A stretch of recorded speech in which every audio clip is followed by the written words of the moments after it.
Guys, how are you doing? How are we all doing? It's been a couple months since we've talked about it, and as usual, the band has been busy. They've given us a lot to catch up on here. Hello, welcome to the video. We're talking about 21 Pilots. If you have no clue who 21 Pilots is, if you don't know what we're about to get into, I would highly recommend checking out some of my other videos on this topic, because there's a lot. And I'm just jumping right into it. However, if you are caught up, if you are keeping up with all of this, we got a lot to talk about. The last time that we spoke, it was January of 2025 this year. The band had just finished the US leg of the tour. They did holidays, they put out The Line for Arcane. They had a little bit of a break in between the US leg of the tour and then Latin America and Europe, which is the final part of the Clancy World Tour. And of course, more stuff had to come out. They just had to keep it going. I knew they were going to be putting out more stuff because of course they are. It's the last part of the Clancy tour, but I cannot emotionally handle keeping up with it as it's happening. I have to do it incrementally, so every couple of months I'll check in and I'll catch up, and that's kind of what this is. Maybe you haven't been keeping up, or maybe you're just a little confused at where things came from, so we're just gonna sit here together and we're gonna go over everything that's happened in the past 4 or 5 months. Because it's a lot to keep up with, and if you're not on top of all of it, you're gonna miss something that could be crucial. So if I were you, I would grab a drink, grab a snack, and sit down, because this could take a little while. We've got a lot to get through today. So getting back to where we left off, in the last video, I was talking about how Tyler was wearing these cryptic shirts during every show. He was wearing a different design on it, and they were kind of not super related, not like directly related to the world that they're building, but there were symbols that lined up. A lot to do with graves or with headless figures or generally with death and angels and that type of vibe. And at the time I didn't really touch on it that much. I kind of brushed past it because I was like, okay, it's cool. It kind of fits with the aesthetic and there's similar ideas between the images and the things that they're talking about, but there's not really a lot that actively is coming from the shirts, but that does change in this leg of the tour because they really lean into the shirts for this. For the Latin America tour, they did change some of the set list, nothing super major, and they also took away the circle for trees, usually how they have it set up where you're in the crowd. They took it away how they normally have it, and then they brought it back for Europe, so I'm assuming it was just something to do with the venues or the transportation or whatever. But the actual performance itself stays pretty much the same. The other thing is they didn't bring the fan premiere exhibit to the Latin America shows. There were 10 shows here and they didn't bring the exhibit to any of those, but they still had to feed us. They still had to give us something, and that's where the shirts come in. And the reason it matters so much is because for the first time, the designs on the shirts are repeating. For the entire previous leg of the tour, every time he wore a shirt with a design on it, it was a different design, but this time, the designs are things that we've seen before. He's wearing designs that were on the US leg of the tour, but not exactly. The shirt is white, the design is black, but on this leg of the tour, there's the addition of red markings on the shirt, and when you look a little bit closer, they mean something. If you remember, a very, very long time ago, we talked about how all of the symbols on the Blurryface album line up with a bishop. So there's 9 circles on the Blurryface album. Each circle lines up with a bishop and also a song, which also means that every bishop is related to a song. That makes sense, right? Like, they're all 3 connected. There's a song, there's a bishop, and there's a circle, and they're all part of one idea. And then there's also discussions about how different bishops represent different things that you're dealing with. So like one represents doubt and insecurity and different mental health struggles that you might be going through. There's different bishops for all of that, which we don't really need to know the specifics of who is representing what emotion, but it is something that's out there. But when you look at the shirt from the first show on this leg of the tour, it's the same design as a previous show, except now with some red symbols on it that are very similar to the circle for doubt. And then the next show, on January 19th, he's also wearing a shirt with a red pattern, but this time it's closer to what we would see from the song Polarize. The next day, the shirt has red birds on it, which lines up with Goner. And then after that, a shirt that lines up with Stressed Out. So at every night of this Latin America tour, he's wearing a shirt that represents a different bishop. And when people started to look closer at the one for Stressed Out, which is Nico, they realized there are numbers on the shirt, and it's pretty obscured, it's pretty hidden within the shadows of the picture, but if you look really close and you think about it real hard, the numbers come out to be 14, 9, 3, 15, and when you turn that into letters, so like A is 1, B is 2, and so on, it spells out Nico, which makes sense because this is the Stressed Out shirt, which is Nico's song. And then if you look closer at the other shirts from this tour, I'm pretty sure they all spell out the bishop names. Or at least some of them do, enough to where it's a pattern to like, okay, this is for sure, they're naming all the bishops with these shirts. And it keeps going. January 26th lines up with Lame Boy, but then another pattern started to show up while we're looking at these shirts, and it has to do with the date that the original design of the shirt was worn, because each shirt that he's wearing, without the design from the bishop, is a shirt that has been worn previously. And when you take a look at what night of the US tour those shirts were worn, the number 13 keeps making an appearance. I hope I'm not being too confusing with all of this. I know I'm kind of spinning in circles and it feels weird to just jump right into it without giving the context, but I'm assuming that if you're here you have at least a basic understanding of how we got to this point, but I'm sorry if I'm kind of jumping all over the place. If you want a more in-depth look at all of these shirts and individually what they all mean, I am going to link a bunch of people that I used as references, but specifically I feel like Keon's East is really known for this, and also there's a Discord group for 21 Pilots that really went all in with all of these shirts. So if you want to see the conversations, especially while they're happening real time, while the fans are figuring everything out, I would strongly recommend checking out that group because they are on top of it. But what people started to realize is that the design for night 1 of the Latin America tour lines up with a night 13 performance for the US tour, and then night 2 of Latin America comes from a night 3 Salt Lake City show in the US. Night 3 of Latin America was a night 1 in Denver, so we're having 13, 1, and 3 for the US tours. After that it lines up with night 31 and then night 26, which is 13 twice. So all of these shirts, just by chance, the designs happen to be something that lines up with the number 13. It's not super obvious, but it is a number to keep in your head because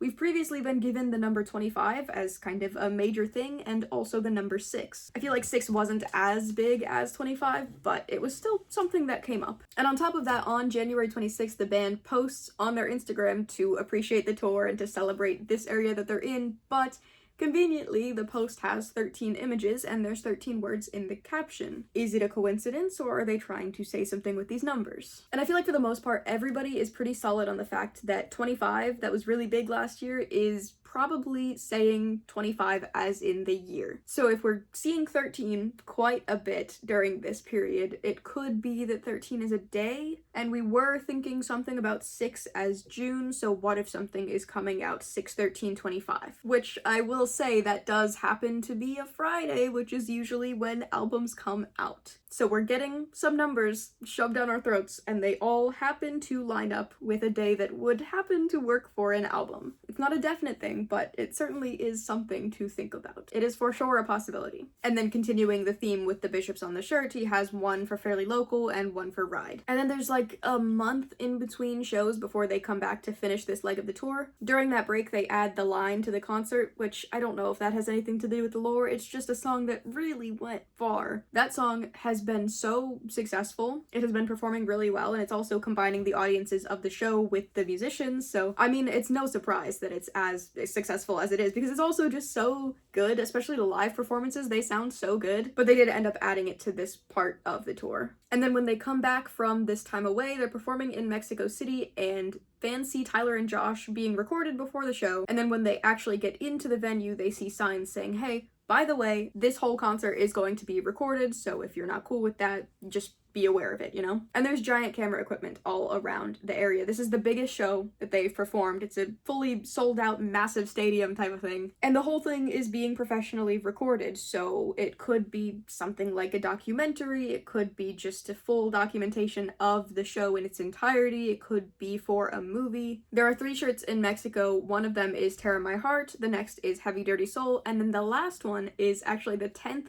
show, but there's only 9 bishops. Every show in this part of the tour got a specific bishop on the shirt. So what is number 10 gonna be? Is it gonna be a repeated shirt? Is it going to be a blank shirt? And no, actually, it's going to be a series of numbers that translate to Clancy. The shirt says 312, 114, 325, which, if you turn that to letters, is Clancy. And the immediate thought is, okay, we've just got 9 bishops in a row, plus Clancy. So is it suggesting that this guy is a bishop as well? And it could be, for sure, because that is a thought that's floating around quite a bit, is that Clancy is going to become a bishop. That's what this is all leading to, is he's going to overcompensate and then turn around and go a little too far and maybe go over to the other side. But it could also be something closer to, these are the thoughts that are floating around in his head. These are the different areas of his mind. Because like we were saying, each of the bishops could represent a different struggle mentally, but then separately, you have Clancy, who is also in your head, but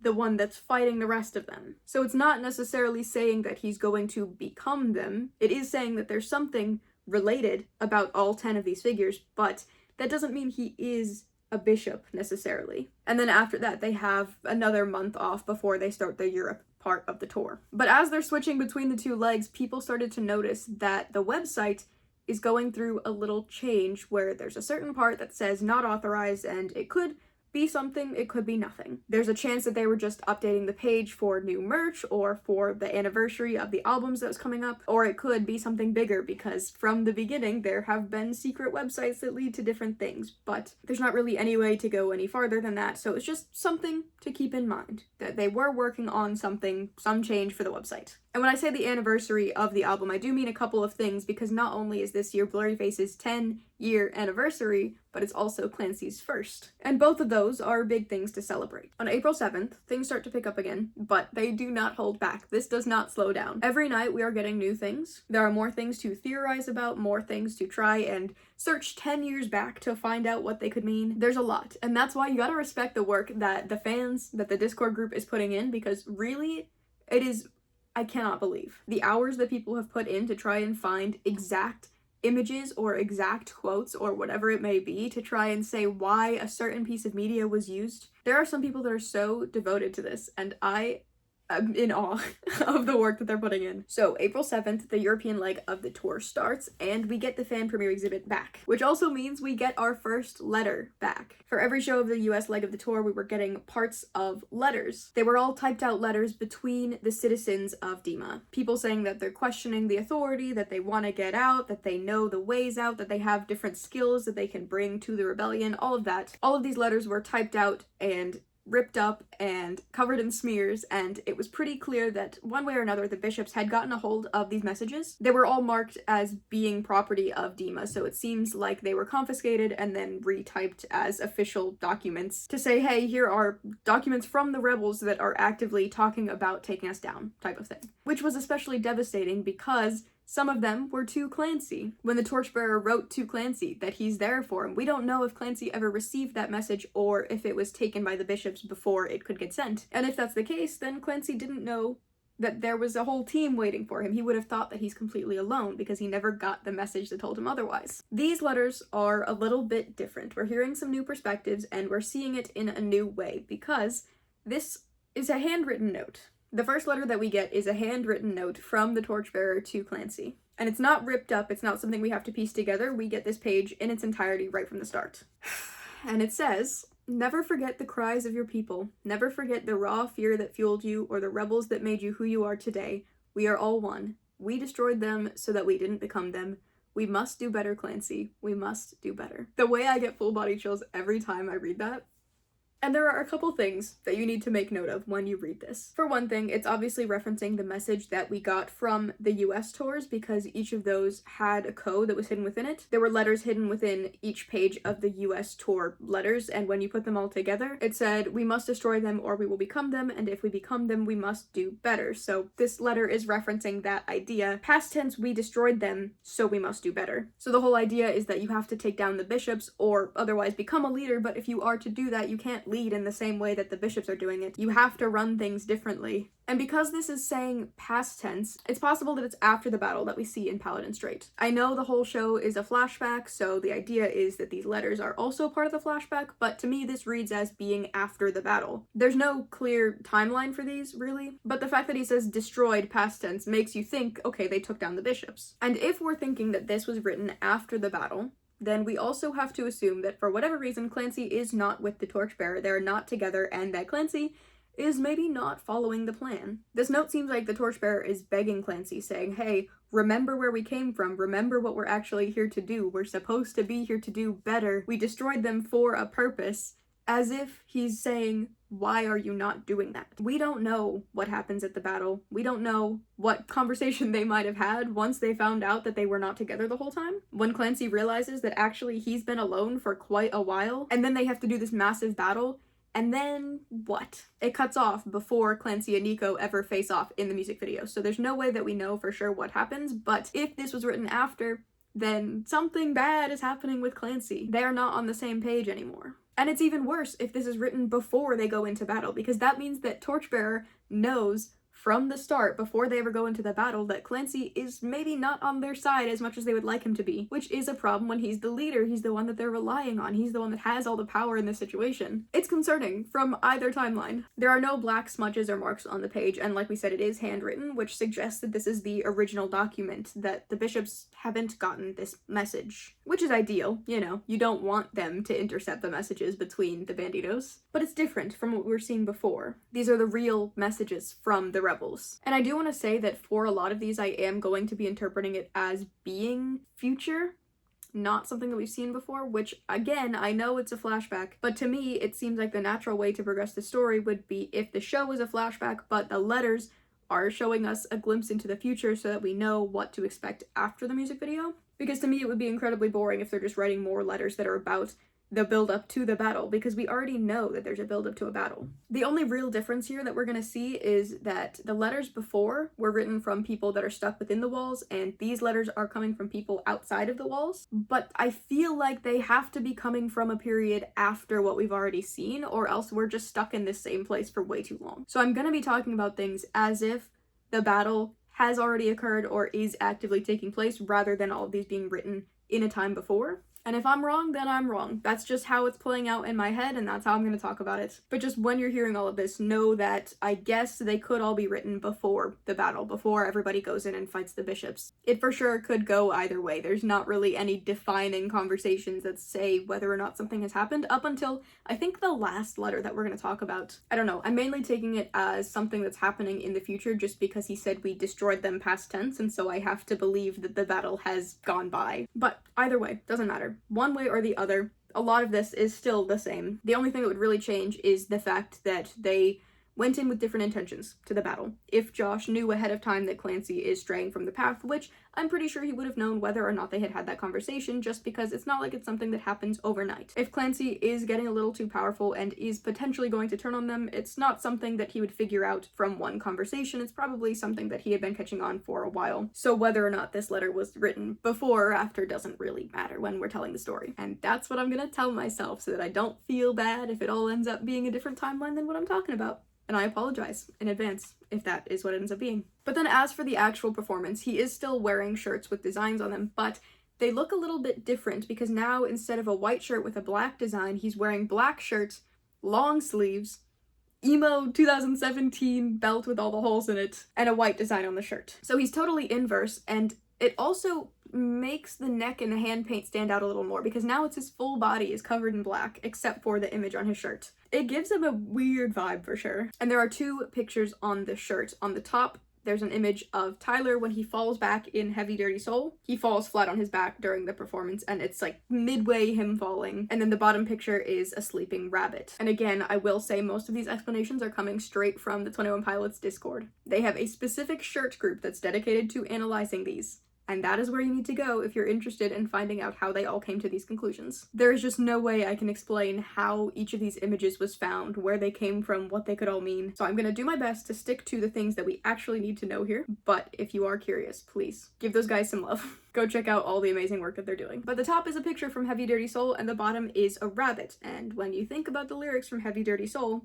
one of the ones that stands out is "Death inspires me like a dog inspires a rabbit." And here we have this man wearing a shirt with a rabbit. On April 8th, we get the first part of a letter, and it's stuck up in yellow tape. It says, "Hilt, do you ever stare at the horizon, wondering what it would look like without Dima's silhouette? An unending line of beauty, uninterrupted by a system that polluted us. What would it have been like to have been born out here and never forced into living so..." And it cuts off. So here we have a citizen wondering what it would like to live a life that isn't controlled by Dima. And that's something we're going to see quite a bit of during this time where they are rebelling against everything that they've ever known. There's going to be a lot of questioning. What had I missed out on? What could have been had this not been the case? It's pretty depressing to think about, but it's also worth considering because really their entire lives changed because of the rule of these people, because the people in power chose to take advantage of all of these kids for so long. And the shirt that he's wearing has a picture of the head of a dog, which again ties back to that line, Heavy Dirty Soul. On the 9th, he's wearing a shirt that has a skull with the East is Up symbol on it, but this skull does complete the trio of a death, a dog, and a rabbit. And it's also interesting to point out that the skull and the East is Up symbol looks really similar to a fan project that had gone on in 2019 in Poland, which is where this show was happening, where they coordinated to have these masks that had the same East is Up symbol. It looks really similar to what he has on his shirt. They had it done in skeleton masks for that show, and it's just a really cool way to see how the band influences the fans and the fans influence what they do, and it goes back and forth like that. And then the band also announces that they're going to be releasing a demo version of Doubt, the song that came out 10 years ago. They're bringing this song back, and when they perform it on stage, Tyler wears a skeleton face mask. It's very much a callback to their older eras, which we're gonna see a lot of in this conversation. All of this is building up to going back to the beginning. And then we talked about it for a little bit before, but when they're performing The Judge, they started off with videos from the fans singing part of the song. And there was 1 or 2 times at the US leg of the tour where when they were performing the song, they started the clip with something a little more evil, I'll say. Instead of the fans, it would be video of the bishops or something. I don't remember exactly what it was, but there was something that was cut in to the start of The Judge, which was not supposed to be there. It's supposed to be a moment to celebrate the fans. But they did it again this time, where there's a video of Tyler with the words Clancy, never, and then raw fear, which are both sets of words that came from the letter from the Torchbearer to Clancy that we saw the previous night. On April 9th, we get a letter that's marked as number 002, which kind of gives us an idea for the order of these letters. It's another top half of a page in yellow tape, and it says, "I am still here. Thank you for your letter. At times, I feel so isolated in front of that small fire that I forget people are listening. It's usually just me up there, a watcher without a partner, trying to keep myself awake by noodling on this instrument. So I speak to someone, to all of you. I'm glad to know you hear it, and more, that it's important. I'm embarrassed." So we have this person that's somewhere as a watcher all by themselves, which is kind of similar to how the bishops also have an eye on everything through the vultures. They are watching what the banditos are doing from above. And now we find out that they have it on this side as well. They have people that are up and watching, but it doesn't really say what for, because again, we don't know the timeline, so it's hard to tell if they're watching for something that's going to lead to the battle, or if they're watching for something after the battle has passed, like they're trying to make sure everything is okay, you know? And then at the fan premiere exhibit on April 12th, the East is Up shirt with the skull on it that he had been wearing at the other show is part of the exhibit now. They put it on display. It said he traded it out for the mask or something, so now that's just in the exhibit. Everybody's in on it trying to get the best pictures of him, and at the same time, he is aware of that, and he's kind of making it more difficult for us to get these clear pictures, and it's really funny. Some of the images of him where his shirt should be clear, but he's holding an instrument in front of it, and just the smug look on his face, where it's like you can tell that people are saying, "Hey, let me see your shirt," and he is actively doing what he can to cover it. I think it's really funny. Like, yes, the story itself is serious, but it's still a concert, you're still allowed to have fun, and I think they balance that really well, where they're still able to be human during the performances, they're still able to have fun with the audience, but when it's time to take the performance more seriously, they're able to lock in and really tell a story. But even the clearest picture of this shirt was still pretty difficult to decipher. The closest idea that people got to is that it's a figure standing next to a dog while holding a rabbit, and that potentially it came from an image from the Blurryface era, except the man and the dog are edited in, and really the only thing from the Blurryface era is the pillars. The letter at the exhibit is hung up in red tape and labeled as number 6. It says, "Gwen, cheer up, we're not there anymore. We've regained control of our lives and our choices, and we should look back upon Dima in triumph, capital T. Without it, we would never have learned to fight. Without it, we would have... The pain of that place makes these..." And from this, we get a better understanding of the fact that these are being written by people who are now out of the city. It's saying we're not there anymore. We were, but we escaped. And also that they should be grateful for Dima for keeping them captive, because now they appreciate their freedom that much more. Which I definitely understand why you would want to convince yourself that that's the case, but no, this is not something that you should be grateful for. This was a bad experience. They were holding you captive for their own benefit. But it makes sense why somebody that had lived through that for so long would want to convince themselves that it somehow had a positive outcome. And yes, obviously, making new connections and getting out and having this new freedom, it's a good feeling. But that doesn't mean that where you were at should have happened at all. And again, this one makes me want to think that it's coming from after Dima was taken down. It's not saying that they escaped, but it's saying we're not there in a more victorious way, where it kind of feels like they took down Dima and they were able to leave more freely, rather than having to sneak out in order to escape. That's the vibe that I'm getting from it. And it's frustrating because with the first set of letters, it was very clearly they are all preparing for battle. They're all saying, here are my strengths, here's what I can bring to the table. But with this, they're getting free and they're appreciating where they're at and they're thinking more critically about where they came from.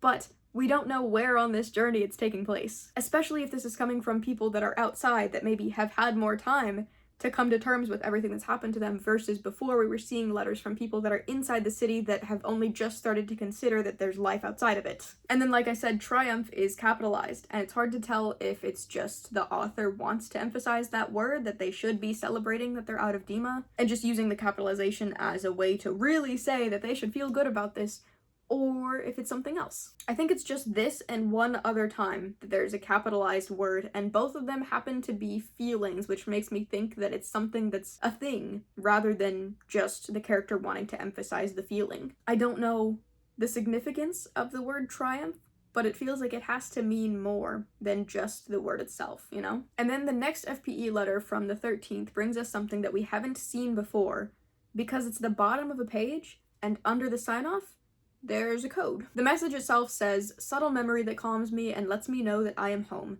I rely on it, and I think we all need it.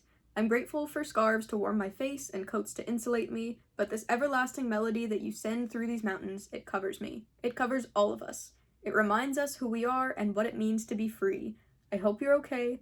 I hope to hear you play again. Listening always, Carmen. And the thing that is really interesting about this message is that under Carmen, there is a single dot, which is Morse code for N. Obviously, with one letter, it's not going to mean much, but we're getting a message again. We're getting something hidden within these pages. And I do like this letter because they're talking about the music covers me, because again, we're going back to that idea of art being protection. That's something that was talked about a lot in the US letters, where they're talking about all the different forms of expression and how they've been silenced, or how the music or the art or the dance or whatever it is the thing that's giving them hope, and it's the thing that's keeping them going and keeping the people around them going. So I like that we're seeing it here, where this person is saying, hey, I hear you playing songs and it makes me feel at home, and it's covering us all, which obviously, the phrase cover me, it's covering all of us, calls back to Jumpsuit, where he's saying jumpsuit cover me. So I like that that's all coming together here, where we're still seeing art being a protection for them, being a comfort for them. The shirt on this day is kind of difficult to tell, but it looks to be a silhouette of Tyler's face and arm, but then there's something else over his face. And from what I could see, we never got a super definite answer on what it actually is, but it looks like it could be a snake head, it could be a dog biting, it's some creature's jaw, but it's not clear what it is. And then the next show, April 16th, completes our first letter, which is actually number 1. It says, Soren, for the first time in a long time, I didn't hear your song last night. Something so constant and reliable, I realized that I take it for granted, so much more evident last night when I heard silence. But we need it. Your strings echo out from the valley and hit my tent just right. It's become my serenade in these hills. And that pairs up with the page that we just read about how the music is a comfort. It doesn't really add anything to the message. We already got that vibe from the later half of the letter, but there is something more in his shirt on this night. Rather than being obscured in darkness on the design of the shirt, we can very, very clearly see what's written, and it's a series of numbers, which I'm not going to read out, but you'll have to trust me, it's there. It's a longer series of numbers. It starts 19, 5, 12, 4, and when you switch all of those numbers to letters, you get seldom surface. This isn't a phrase that we've seen before, from what I could tell, but based on messages that they've hidden in the past, it could be a couple of things. It could be a potential song title or lyrics within a song. It could be potentially something that they write within a letter, or it could be just something that the Banditos say that has some alternate meaning, you know? And then that same day, they also posted on their YouTube channel episode 3 of the Clancy World Tour series, which is like mini documentaries just showing behind the scenes, showing them rehearsing, showing them setting up, and then showing them performing at the tour. They've posted a couple of these in the past, and it is so awesome to see them being just normal guys outside of the lore, outside of the performance, just being two guys hanging out, or the whole crew coming together to make this show happen, seeing them interacting with their families or seeing how they hang out as friends, rather than seeing them as this bigger entity that has so much power over the world that we're all caught up in. It's really nice to take a step back and to see them as just some guys that are performing and doing something that they really love. And I will say, in one of the previous episodes for the Clancy tour, there was a moment where Nico's eyes, like in the mask, showed up on the screen just for a second, which is unusual because usually these videos stick to real life videos from the tour, but the only thing that really stands out that could potentially be tied to that in this video is towards the very end when it's showing clips from the concert itself. The background gets pretty blurry and kind of distorted, and it's like, okay, well, maybe it's a stylistic choice, or maybe it's Blurryface somehow making himself known in this video. I choose not to read into it that much because I cannot emotionally handle it if that's the case. I choose to take this video as something that's very sweet and very cool, and something that gives me a little bit more insight into their creative world and all the hard work that they put into making the show what it is for all of us. Could it be something that they're editing the video in a different way to suggest that something else is going on? Yes, but I can't do it. We're gonna keep moving. Again, it's just something to keep in your head that it's a possibility that something is a little bit off. On April 17th, we get just the bottom of a letter, and it says, "We are all one people and people striving for whole..." What? Whole. I mistyped it. I think it says, "We are all one people and people striving for hope and victory, not more tyranny." Clancy must know that. Fraught Magnus. Even in that one sentence, we get a pretty good vibe of how Clancy is acting during this time, which we already kind of saw with Josh's letter, with the Torchbearer's letter to Clancy at the start of this, where this is presumably a bandito, somebody that's following Clancy and the Torchbearer, saying, "Clancy must know we don't want more of this type of leadership. We want something different. We want a victory here." And it really gives you this idea that people are not trusting Clancy to be the leader that they want him to be. They are thinking that maybe he's going to abuse his power in a similar way to how the bishops have been. Clancy must know that this can't be how things are supposed to be. It, again, feels a little bit desperate. It feels like these people are fighting for something that they really have no control over, because at the end of the day, he is the one with the power. He's the one that's been leading them this whole time. If he turns on them now, they are in a rough spot. They're not seeing Clancy as a savior when they're talking about him like this. They're seeing him as somebody that's going to continue the aggressive leadership that they've been dealing with this whole time. When they do the judge, there's another variation to the intro where you see Clancy's eyes, and they look pretty angry, I will say. And the text says, "Clancy must know that," which, again, we just got from the previous letter. Clancy must know they want victory, not tyranny. And his shirt shows another figure, which people looked around and saw that it's another image of him performing from a couple of years ago. Then on April 21st, we get the top of letter 3. It says, "Bricka, I found something. Towards the bottom of the East Canyon, near the base of the vulture tree, is a small cave. I've been coming back to it for the last few days, trying to document everything I can. The walls are filled with art and symbols. It looks old, like very old. Some of the art is stained into the stone, and some was carved, but carved to now be weathered and smoothed over," and it cuts off. And this introduces us to a new location that we have not seen before. We haven't really explored that much outside of Dima. Obviously, we've gone to Trench, but what is the East Canyon and the vulture tree, and then the cave that's next to it, where people had been living very close to Dima, to where all of this has been happening, and they find a cave that has art in it. People were there a very long time ago. I feel like that's the first thing that really convinces me that we have to be getting more stuff, because you can't just drop the name of the vulture tree and then not have anything else to do with it. So that makes me feel very hopeful, because there has to be more, right? That name has to come up again. This has to be a location that means something more. We're getting introduced to more of the world. We have to continue exploring it. And the shirt is pretty hard to see just because it's a pretty big expanse of nothing but white, but Discord found a picture of what could be Tyler holding his head from a Blurryface concert in 2016, so again, we're bringing up that era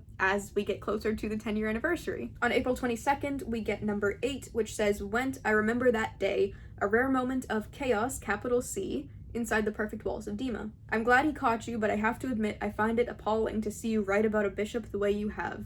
They berate us, but hard to tell if we..."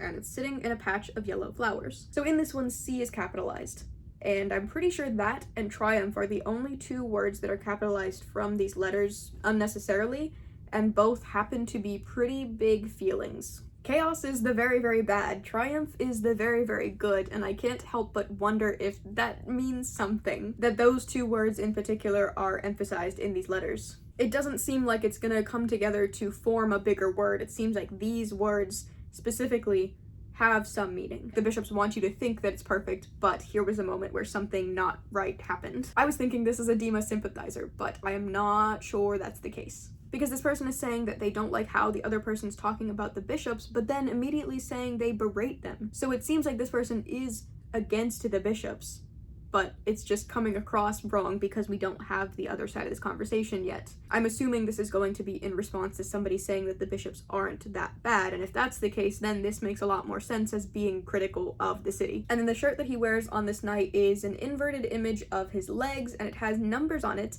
that spell out no kin. There are a couple of meanings that we could take from this. For one thing, the literal meaning, kin, a word that means family. So he could be literally saying no family, as in Clancy is alone. There's also a theory that was floating around that Clancy is somehow related to the bishops, so this could be shutting that down. But it could also just be saying it more like Clancy is totally alone, he doesn't have anybody type of thing. Which would be true, because as far as he knows, he thinks he's alone in this battle. He thinks that he's been separate from everybody for a long time, even though in reality he does have a support system.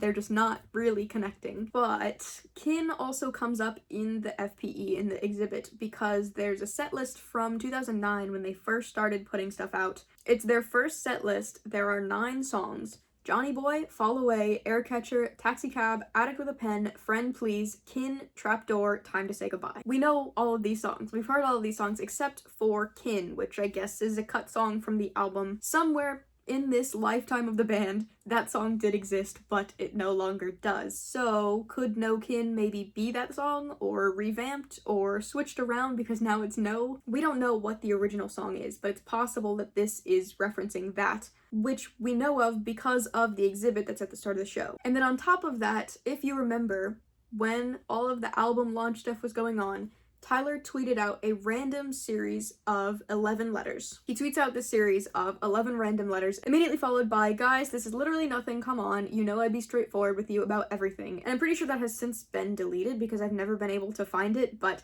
it is a thing that people have told me is a confirmed true thing that he tweeted out at one point. He put out this random set of 11 letters, which people thought, okay, there's 11 letters here that could potentially be the titles of the songs for another album, because there's a very popular theory that this is going to be a double album situation where we're going to have Clancy Part 2. And if that's the case, then maybe these 11 letters are 11 song titles for that album. This tweet is from a year ago, but it still haunts us because we don't know what it means, and he said it means nothing, but there's no way that we are believing that. Come on, guys, you know I wouldn't do that to you. Sir, you would absolutely do that to us. So this tweet has been floating around for a while. We haven't gotten any confirmation on what it is, if it even is anything, because maybe it is nothing. But as time goes on, that seems less and less likely because more things just happen to be lining up with it. One of the letters in this random series is an N, which leads people to believe that maybe No Kin is one of the song titles off of this next album. Because the whole idea is that the tweet is the first letter of each song on the album, so like before with the Digital Remains, we had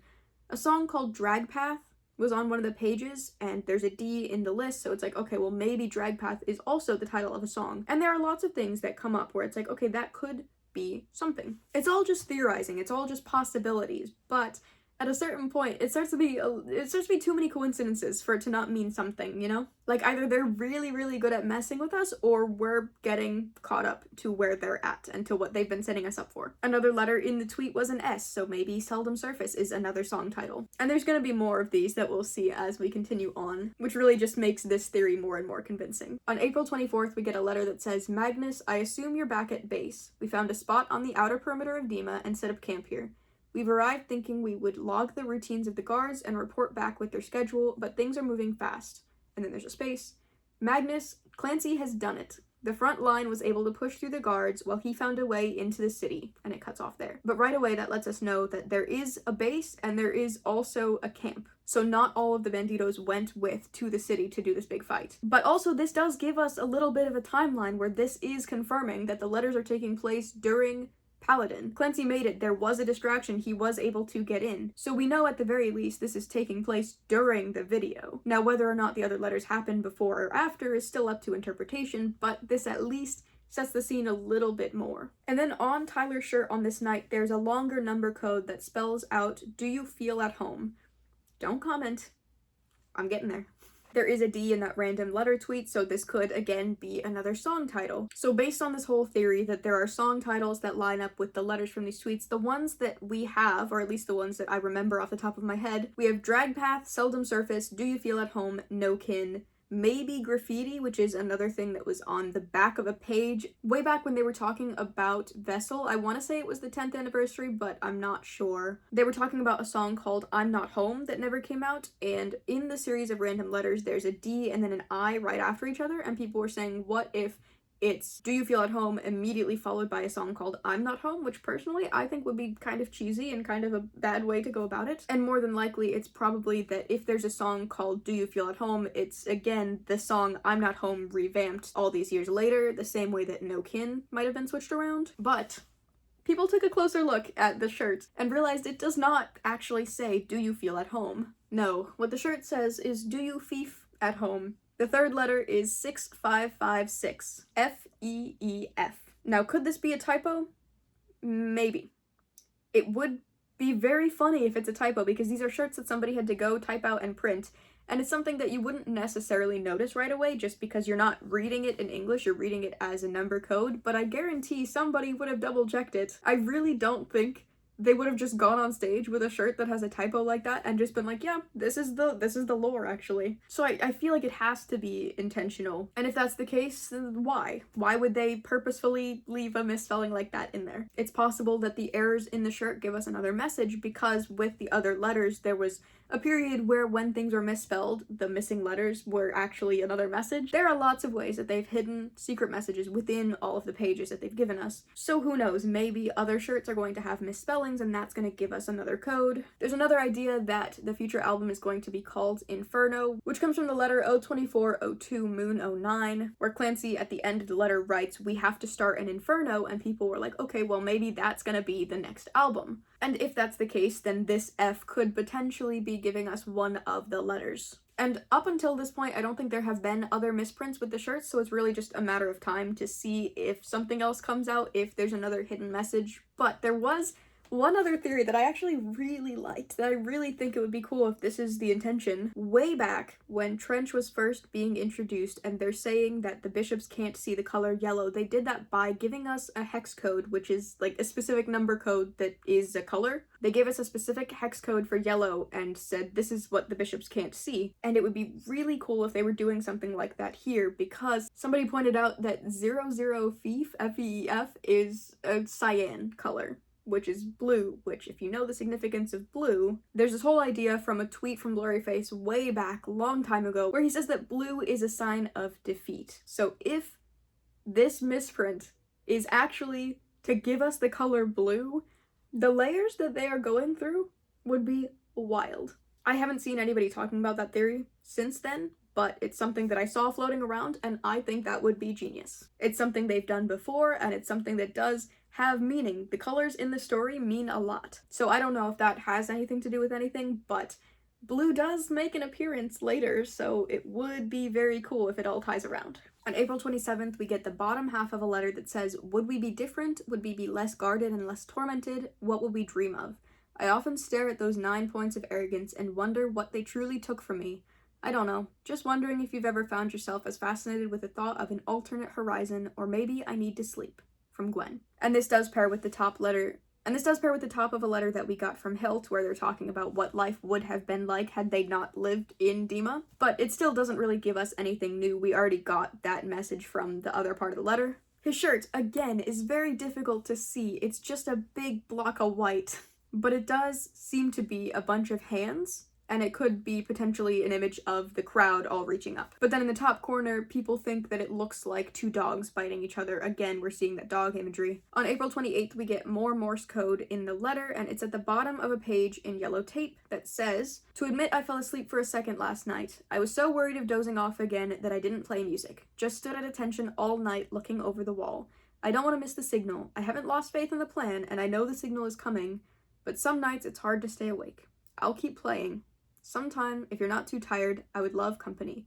4 eyes are better than 2, and they should give us the signal any day now. steadfast soaring. The Morse code on this one is for I, which brings around this theory that it's spelling out 9 again, or that it's spelling 19. Something to do with 9. There's N's and there's I's in this Morse code. 9 again could be referencing that Clancy joins the bishops and brings their numbers back up to 9. I have no clue why people think it's 19, besides the fact that there are a lot of N's that come up in it, like just trying to make a word out of something, but I don't think there's really any significance to the number 19 itself. But again, this is another letter that could potentially be spelling out Inferno, especially if you're still including that typo on the shirt. You would have 2 N's, an I, and an F, so people were feeling pretty strongly about that at the time. But it's still not enough to confirm anything. And this does pair with the rest of the letter to Carmen from April 9th, where they're talking about the music and watching over for everything. Now we know that they're looking for a signal. Again, we don't know what exactly this signal is or when it's set. Is this a signal that's going to start a battle? Is it something that's going to end a battle? We don't really know. But they are up there watching for something specific. On his shirt, more white, but there's a more visible figure in the middle with his arms reaching up. And it's possible that it's the bishops when they're underground making the neon gravestones, but it could also be Clancy v. Tyler when he's on stage. He dips his hands in black paint during the performance and he holds them up, and it kind of looks like his silhouette when he's doing that. And then to either side of this figure, we can see what looks like gas masks, like how the Lane Boy music video has. I don't know if anybody found exact images of where this shirt is from, but that's the general vibe of the shirt. Again, calling back to Blurryface things with the paint or with the gas masks or whatever else. On April 30th, we get the top of note number 7, and it says, "Tari, I found myself reminiscing about Bishop Nils last night. A long while back, he actually rescued me from nearly falling back through a window while playing tug-of-war in class. He was there and he caught me. I looked up at him and the relief in his eyes that I was all right caught me so off guard. In that moment, he cared for me.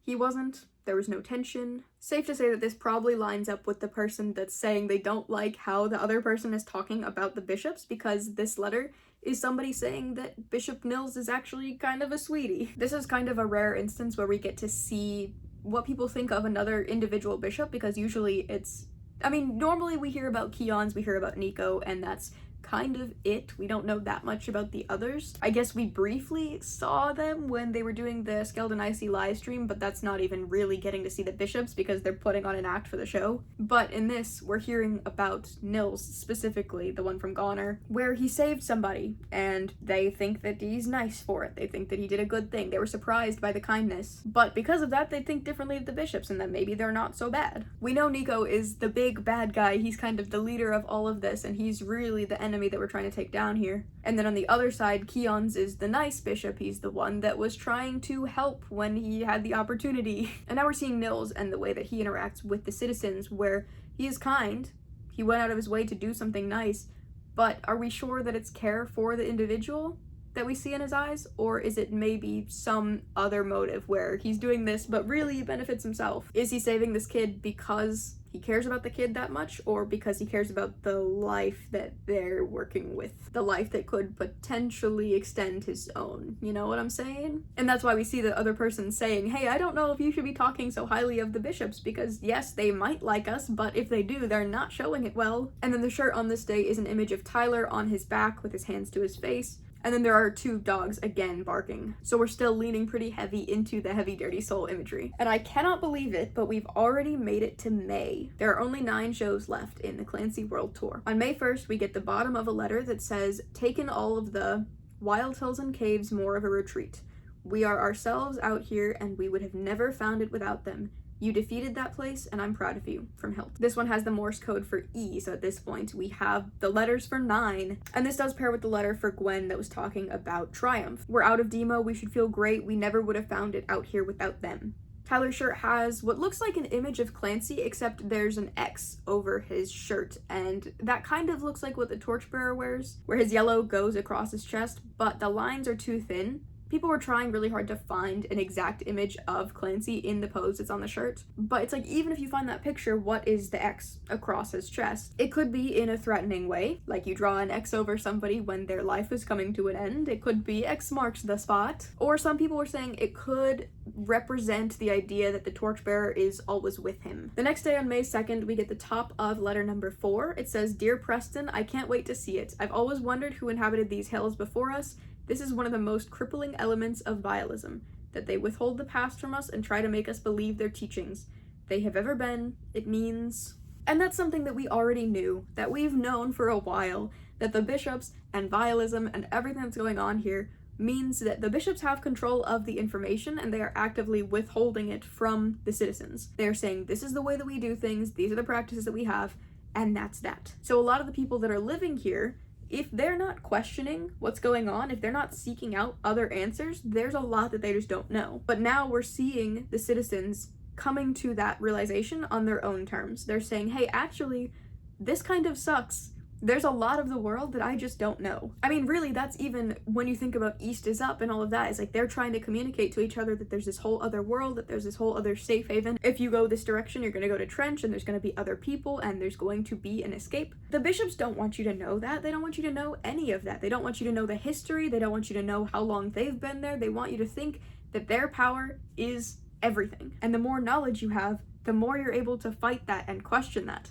And that's what we're seeing right now, where people are starting to get access to more information. They're starting to think more critically about the place that they're in and saying, hey, why haven't we gotten information this far? How much of the world have we been missing out on? And again, we're hearing more about these hills, and we're hearing more about people that have gone through the same cycles. What history is there in this area that we don't know about? The design is 3 sets of hands, specifically when he's doing the message man thing where he's putting the black paint on them. And at this point, people in the Discord started to get a little desperate trying to look for hidden messages, and they started to find numbers in it that I don't think exist, but they did find a U, the letter U, which I think was actually on the shirt, but it's kind of hard to tell because there's not that many good pictures from this night. And as far as I could see, it doesn't really go anywhere. We don't know what that is from or what it could mean. Some people were saying it kind of looks like one of the pages from the Clancy Ultimate Chapter thing that we had, where it's all of these different pages posted up. It kind of looks like the U from that, but that doesn't tell us anything about it. And especially because no other letters like that are hidden within the shirts, I don't know what it means. I don't know if it goes anywhere. Then on May 5th, we get another completed letter, and this one is the bottom of a page that says, also claim to protect us, are hated or loved. If it is love, it's a form that I cannot recognize, and it's a form that certainly doesn't feel like love. It feels like a trap. Not sure I've wondered about who the bishops were as kids, or even if they ever were kids. As I get older, I question their age more and more, from Tari. And this one has the Morse code for T. And then his shirt on this day gives us a new code that's printed over a picture of the crowd, and the numbers translate to, is this really you? There is an I in the random letter tweet, so this could be another song title, which that does crush the theory that this is spelling out Inferno, because obviously there's no T in Inferno.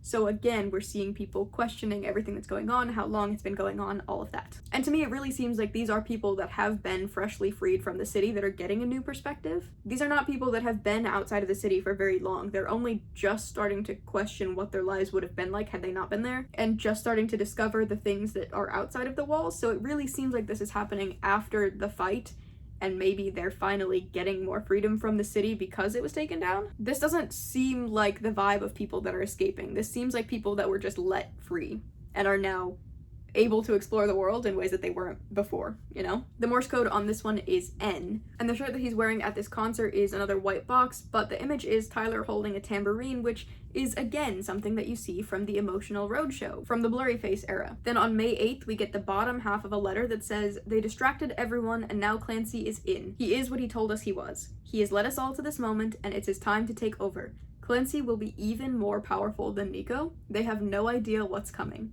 Victorious, Balder. The Morse code in this one is another N, and we really need to sit and talk about this letter for a second, because that's an interesting thing to say. That's not something that you really want to say, I feel like. That's not something that you should be wishing for. Clancy is what he said, and it's time to take over. That's fair enough, you know? They're sending Clancy in, he's trying to beat the bishops, and ideally he's gonna go in and then be a new and better leader. That's fine. But that's where that whole idea of if we become them, we have to do better comes in. They can become leaders, he can take the place of the bishops, but he has to do it differently than how they are. So the fact that this letter says that Clancy is more powerful than Nico is a bit alarming, just because it feels like he's comparing the two in a way where it's like, the whole issue was that the bishops had too much power. So if Clancy as an individual is coming in and having more power than their strongest man, it does kind of set Clancy up for failure. He has more power than any individual should have, is how it comes across. The Paladin Strait video ends with Clancy and Nico facing off, and if we know that Clancy is more powerful, that probably means he's going to win the battle, which is a good thing if he does something good after. If he goes into that fight, he takes down the bishops, and then he starts ruling with that same ego of knowing that he's stronger than all these people, that could very easily turn into something worse than what they're currently living in. If he chooses to manipulate his powers similarly to how the people in charge are currently using their powers, and he's more powerful, it's not gonna go well. The letter ends by saying they have no idea what's coming, and it could be referring to the bishops and saying that Clancy is going to come take them over and they have no clue what's coming, as in he's going to take them down no problem. But a part of me wonders if it's saying, what if the Banditos have no clue what's coming under Clancy's rule? Which, saying that also means assuming that this person is malicious, that Baldur is somehow on the side of Clancy being an evil leader, which I don't know if that's the case, I don't know this guy. But just writing that Clancy is going to be the most powerful and signing it off as victorious, it just feels like there's too much of an ego behind that for it to really be what they want. What if all of the Banditos are rooting for Clancy to come into power because they think he's so great, and then he turns around and continues the cycle? And I think that's ultimately, in some form, what is going to happen, because the whole story is based around cycles. The changes that are required to really break out of the cycle and to start something new, it would be so much harder. Whereas Clancy could go into the situation with good intentions and come out doing the same exact thing that's been happening. I'm gonna try and remain optimistic, and I'm gonna say that this message is for the Banditos to describe the Paladin music video and the way that Clancy defeats Nico and then they come out of it victorious. But the letter does feel slightly threatening. It does feel like it's kind of challenging what we've been rooting for. The only thing that we can really solidly get from this is that Clancy almost definitely survives once Nico grabs him in the end of the music video, but what happens after, I don't know. And then the shirt that Tyler's wearing at the concert is the circle of Dima, like a little map of the city in the corner. And then the rest of the design is really difficult to see. It kind of looks like part of a body, but it's hard to tell. Then on May 9th, we get the bottom of a letter that says, "But my perspective has changed now, about us and about all of this. This fight against vialism is not new, and our rebellion, it appears, has been going on for ages. In a sense, I'm inspired, but I'm also slightly disheartened to know that the struggle appears to be endless. I hope you can meet me here soon. I can't wait for you to see it. Preston." And the Morse code on this one is for E. This pairs to letter 3 to Bricka, and around this time the theory for what the Morse code could actually mean starts to come up. Because up until this point we've been taking it all for what it is. So if there's a single dot, we're taking it to mean a single dot. If there's a dash and a dot, we're thinking it's gonna mean a dash and a dot. But at this point, we have enough completed letters to where we can start to put it together in different ways. For example, if you take number 1 and number 2, and you combine the Morse code on that, it gives you a different letter, and it allows for more letters to actually be formed than just 1 or 2. You're not just getting N and E at this point, you can actually make longer sequences. So like right now, we already have Carmen and Soren, which gives you a dash and 3 dots, and instead of reading it as an N and an I, as 2 separate letters, you put them together and make a B. So from the completed letters that we already have, we have B, a blank, E, a blank, and a C. And that leads us to the breach theory, where that could potentially be what it's spelling, which there's one letter that would be missing at the end. We don't have enough conversations for there to be 6 letters, but that's the general idea, is that that is what it's spelling. And then the shirt that Tyler is wearing on this night is him standing on his piano like he does during the shows. And there's a couple other layered images on top of it, which I can't really tell what they are, I'm gonna be honest. And at the same time, there's drama going on at the fan premiere exhibit, because part of the exhibit is this little bandito camp. There's tents and barrels and everything. There's some yellow flowers around. But then at the show, the tent is black and it looks kind of burned.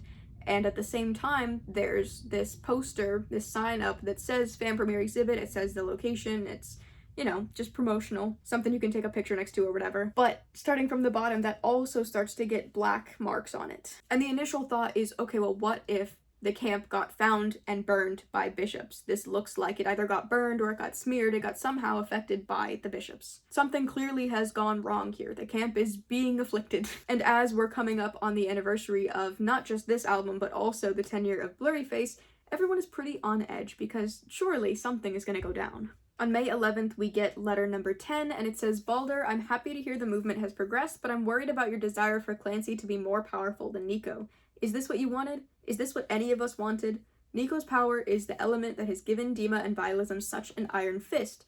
More power, even if it's Clancy's power, will corrupt the movement we've just fought so hard to bring to Dima. This finishes that early letter that we got by Magnus. And that's exactly what we were just talking about, how Clancy has a lot of power, but that isn't necessarily a good thing. Even if he has good intentions, it could very easily twist, because no person should have that much power. It's too easy to be tempted to do things for personal gain when you have that much control. And you feel justified, you feel like you're doing the right thing, but that doesn't mean that you are. That doesn't mean you're considering what's best for everybody else, because at the end of the day, you have more power, you have more privilege, you're able to do things and get away with it and not feel the effects, but everybody else is still gonna have to live with it. So even if he gets to power after having been somebody that's stuck in the system for so long, if he's all the way up there, he's not gonna realize how separated he's become. As these final shows are coming up, the black on the tent and on the projection continue to grow, and the image this day is a suited figure but with no head, and the East is up symbol, but it's upside down. East has always been up.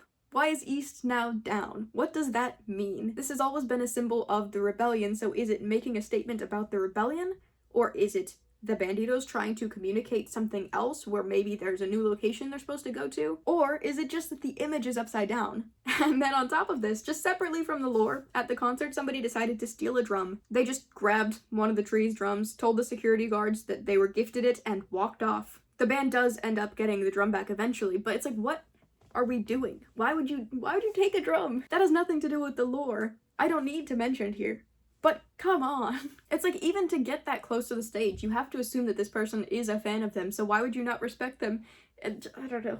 As the anniversary of Blurryface is getting closer, which by the way is May 17th, they started to put up more classic Blurryface posters up around where they were performing, I want to say. And it's such an interesting feeling to have been around during that era. I got into the band around 2016, 2017 when Blurryface was happening, and it's really weird to see it all come back, because I remember seeing it in real life. I had the shirt. I was so invested in the band, in the music. And it's really weird because in a way it feels like we never left. Like, I was not into Trench when it came out. I was not into Scaled and Icy when it came out. I didn't get back into the band until I started making these videos for Clancy, and it's this really weird separation where it's been so long. It's been 10 years since Blurryface first came out, and so much has happened, but at the same time, I'm seeing all of these posters come up of Blurryface, and as they start to talk about the anniversary more and they start posting about it, and it's like, I don't really feel like we ever left that. It all feels so familiar and so comfortable. I can't believe that it was so long ago. And then also around this time, people started to see Ticketmaster posts for the tour. And then around this time, people also started to see Ticketmaster posts for a 2025-26 tour, which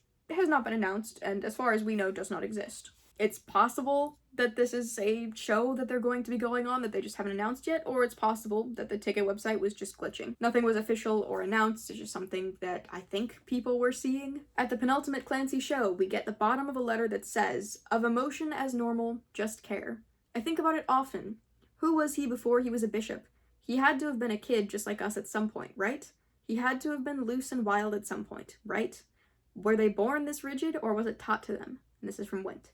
There's a single dot for the Morse code here. I don't think the individual letters matter as much because we know that they're going to combine to form something bigger. And at this point, at the FPE, the poster is pretty much completely blacked out, the tent is pretty much completely blacked out, but his shirt is something familiar. His shirt is another skull with the East is Up symbol on it, which is weird. It's the first time that they've been repeating a pattern that's so similar. Yes, they've had imagery of dogs a couple of times, but this is the first time where genuinely you could confuse the two. They're just two skulls with the same symbol on. They did get the drums back for this performance, and they chained them to the platform, so it doesn't happen again, which is tragic. Don't make your band chain their drums to the platform. That shouldn't even be necessary. But that does bring us to May 14th, the final night of this tour. To start, we get another full letter, but this time it's a response from Clancy to the Torchbearer. And I will say, I was writing down this script 2 days ago as I was reading it for the first time. I was reading all of these letters for the first time, going through them all, and I genuinely had to stop and sit there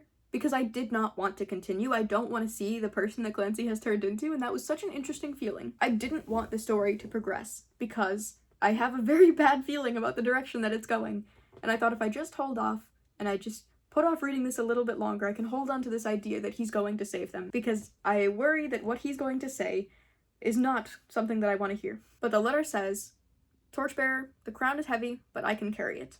The city needs hope, and I alone can give it to them. But the city needs to feel powerful again and snap out of the lifeless obedience they've been trapped in. I can give it to them. I can give them hope. I will be their example of absolute power. I feel alive again. Clancy. This letter ends with 4 dots, which does give us our final H and does finish off the breach theory. And right away, the thing to notice here is how singular this letter is. Everything that the Torchbearer was writing to Clancy was we. We must do better. We are in this for the same reason. That's what they are talking about. We all are together. Every single line in this letter is I can do it. I will be that for them. I will. Clancy, you have never been the singular thing that is saving them. It has always been Clancy and the Torchbearer and the Banditos.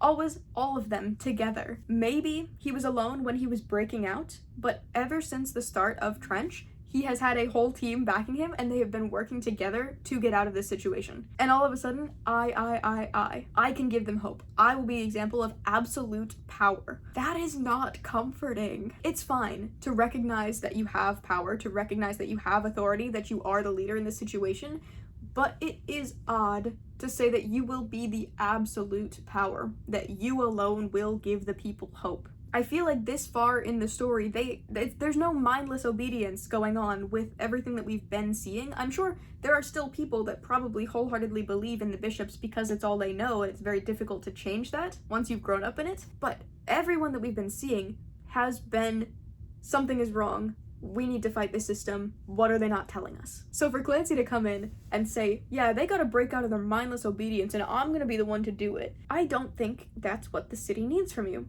And on top of that, I think it's weird that you're referring to the citizens as the city. Is Clancy trying to do all of this for the individuals? Or is he trying to do it for the city? Because that's what he says in this. He says, the city needs hope and I can give it to them. The city needs to feel powerful again and I can make them feel that way. He's not doing this for the individuals. He's not trying to save people and give them hope. He's trying to do something for the city as a whole, and that is something to be concerned about, because if you're not thinking about the individuals, you're not going to act in a way that benefits them. Obviously, a lot of weight has been put on Clancy. He's trying to save a lot of people from a very bad thing that's been haunting him his entire life. But the whole thing sounds like he's trying to be self-sacrificing and be like, yeah, it's a lot of weight, but don't worry. I'm strong enough. I got it. It's like he's trying to get pity and be like, yeah, it's so much work, but I know that I'm the only person that can do it. But in reality, his ego and his confidence come across as massive in this letter. And I don't know if that's how everybody else is reading it, but that's the only way I can see this. It is so much about him. And starting off by saying that it's a lot of weight, but I got it. The confidence on this man is wild.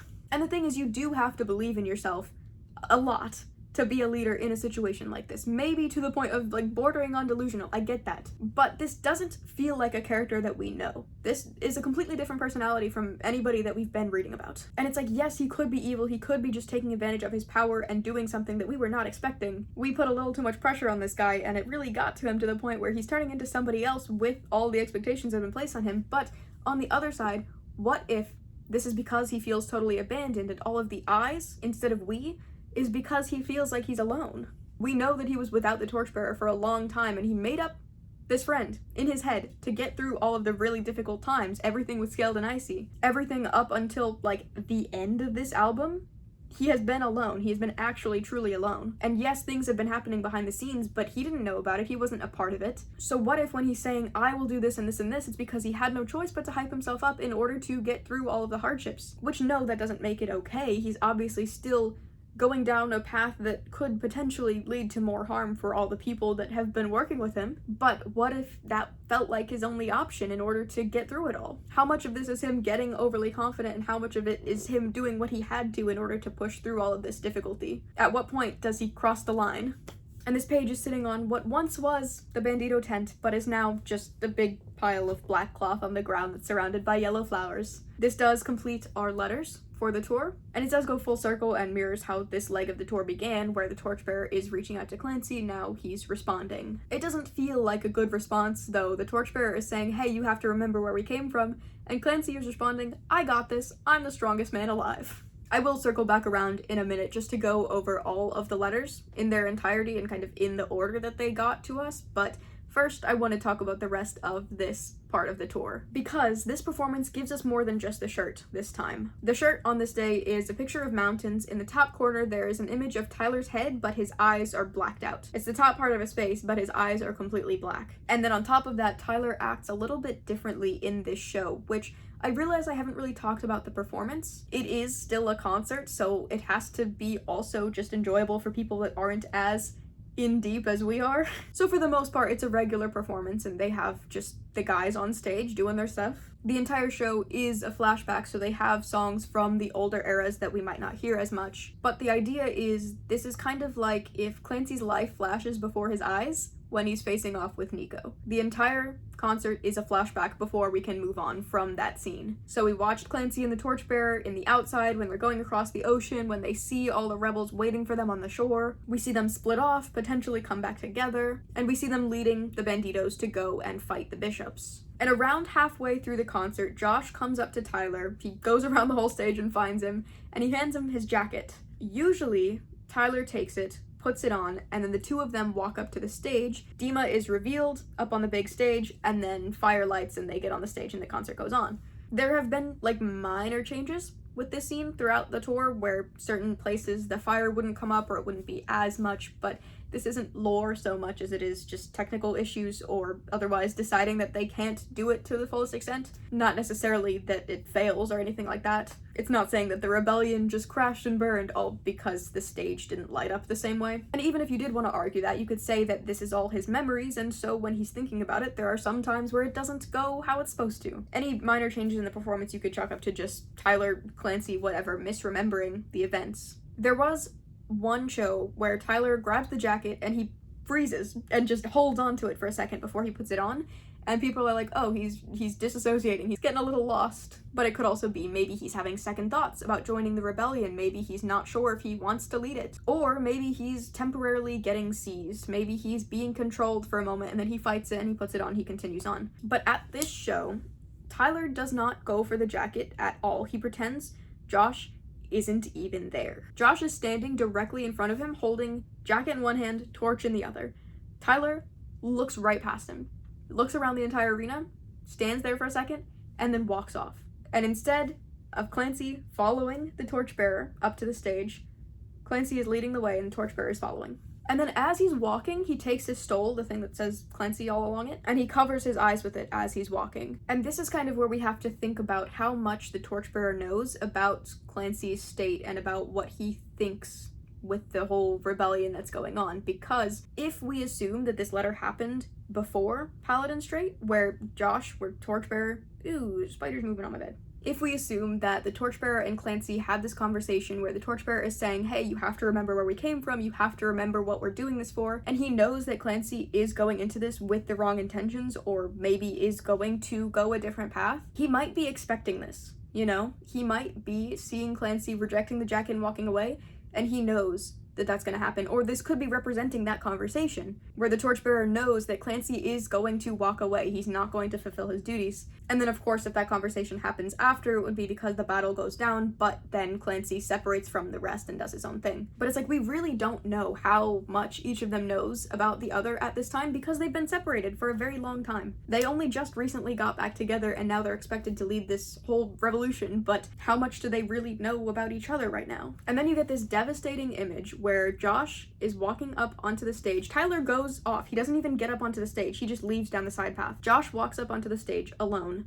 holds the jacket in one hand, his torch in the other, as he watches Dima burn. And then as the concert goes on, they do change some other details about the performance where there's a point where he's performing Doubt. He's still got his skull mask on. But again, he takes that stole, he covers his eyes, and he ties it over his eyes while he's performing. And then also during Navigating, which is the song that we find out that Josh was never there, he mimes putting a noose around his neck. People were also talking about how during these final shows, the performance started to get a lot more serious and a lot less jokey, where at the end of Ride, he sings Help Me, but it seems like he was saying it a little more or a little bit more seriously, like he's actually asking for help here. It just seems like he's more desperate. It seems like he's actually needing help in this situation, which is not to say that Tyler as a person needs help. This is all we're assuming for the story. I would hope that Tyler, the person, is doing well, and this is all just a performance. Because at the end of the day, this whole story is representing poor mental health, so if this person's going down the wrong path, that's not necessarily saying that the real person is, but this is what could happen in this alternate world, where everything is blown up to a much larger scale, and all of the feelings are personified, etc., etc. And then on top of that, he wears a shirt during the tour that just says Clancy in big red letters, and there is, I think, one time during the US tour where the letters were all black, and that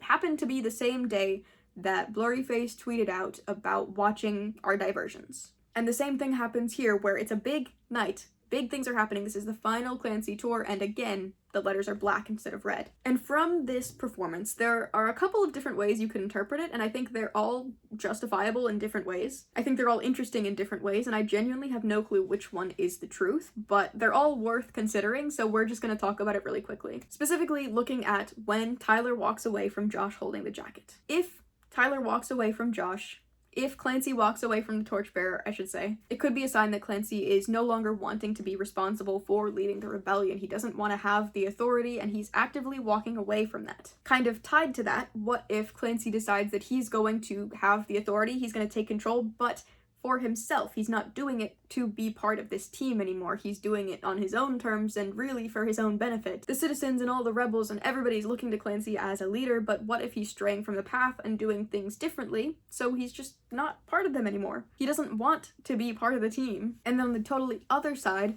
what if Clancy couldn't see the torchbearer? We know that the bishops can't see yellow. That's why it's the color that the banditos wear. That's why it's the flower that they use. It's what the bishops can't see. What if Clancy has turned into a bishop, and because of that he can no longer see yellow, so he can no longer see the torchbearer? He is looking around the stadium before he walks off. He's standing there waiting, and it's not necessarily that he's hesitating to join them, but it could be that he's waiting for his friend to show up, and when he doesn't see, he leaves.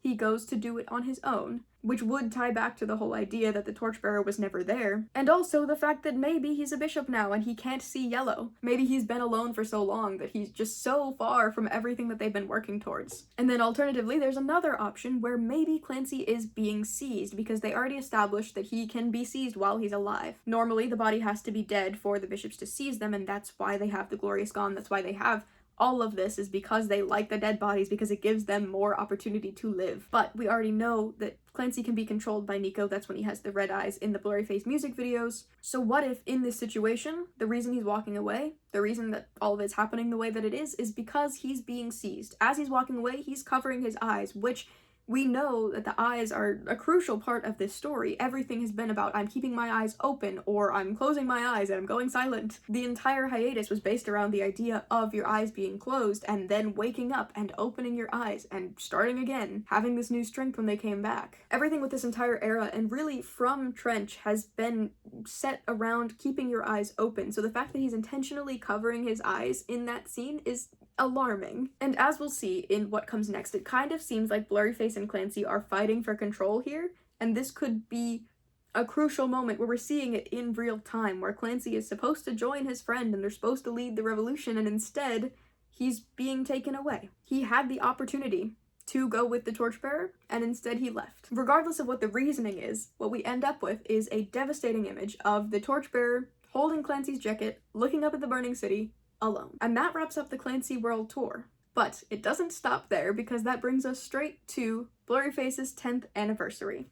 Okay, it's a new day, the sun was going down, and I was honestly just getting tired because I've been talking about this for hours. There is so much to go over, and there is still so much to go before the end of this video. They crammed so much into this 1 week as everything is coming out. Also completely unrelated, but does anybody think I should get straight across bangs? Because when I cut my hair, I did this like side bang situation, and it's fine, and I still think it looks good. But if even one person tells me they think it would look good for me to commit to it and go all the way across, I will do it, because I've been thinking about it for years. I just feel like this part of my head is so empty, but that's not what we're here to talk about right now. We are here to talk about the final week of Clancy. What happens with this story after the tour comes to an end? Because if you've been keeping up outside of this video, you already know this wasn't the end. Before we get into all of the chaos of post-tour stuff, I do want to go back really quickly and just talk about all the letters in the order that they're supposed to be, so we can try to get a better idea of the communication within the city and also the code that goes along with it. And I will put a link in the description to a website where people put together all of these letters with the order that they came out, with how they connect to each other, and with the codes. I think that is such a helpful resource, especially if you fall behind on some of the days, to be able to find it all in one place and to see exactly where each of these pieces comes from. I think it's run by Inside Dima on Twitter, but I'll have that website linked in the description if you want to follow along page by page. The first letter that we get on the EU leg of the tour is from the Torchbearer to Clancy. He says, "Don't forget the raw fear that fueled them or the cries of the people," and ends the message by saying that they did, past tense, defeat them, and they have to do better. Which to me makes it feel like even though this show is a flashback, this message could potentially be coming from the future, saying we did defeat them, so now here's what we have to do next, as though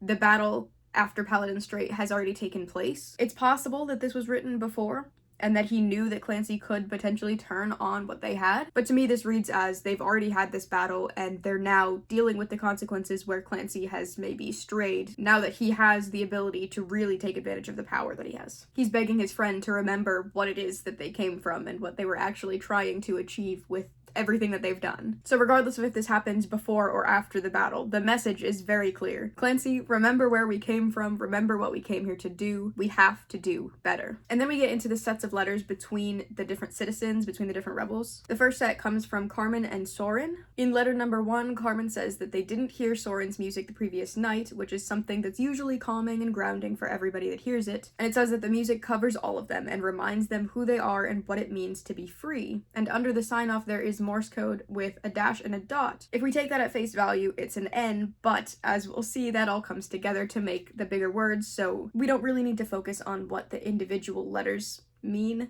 in Morse code, because it really only matters what they mean when they come together. And isn't that true for everything? Soren responds in letter 2 by saying that they feel isolated and they forgot that other people are listening to the music. This is somebody that's up in a watchtower and is looking for a signal for what we don't know. But it ends with, "We should get the sign any day now," which does make it seem as if this group has been waiting for a signal for a while, as if there was some established plan and it's not happening. Again, if this battle is taking place before the battle, it could be we're waiting for a sign that Clancy got in, or we're waiting for a sign that they've started the battle. If we're looking at it from a time after the battle, it could be we're looking for a sign that things went okay, which could potentially be delayed by Clancy turning on the plan. If he makes it up to the tower and then he decides to do whatever he's doing, maybe the people that are in this camp are waiting for a signal that's not going to come because the person that's supposed to be on their side is turning. The Morse code here is 2 dots, and if you put together the dash, the dot, and then the 2 dots from this one, you get the letter B. The next set of letters comes from Preston and Bricka, where Preston writes that he found something at the bottom of the East Canyon next to the Vulture Tree. There's a small cave with old art and symbols, and all of this is introducing a location that we haven't seen before. We've never heard of the Vulture Tree. We don't really know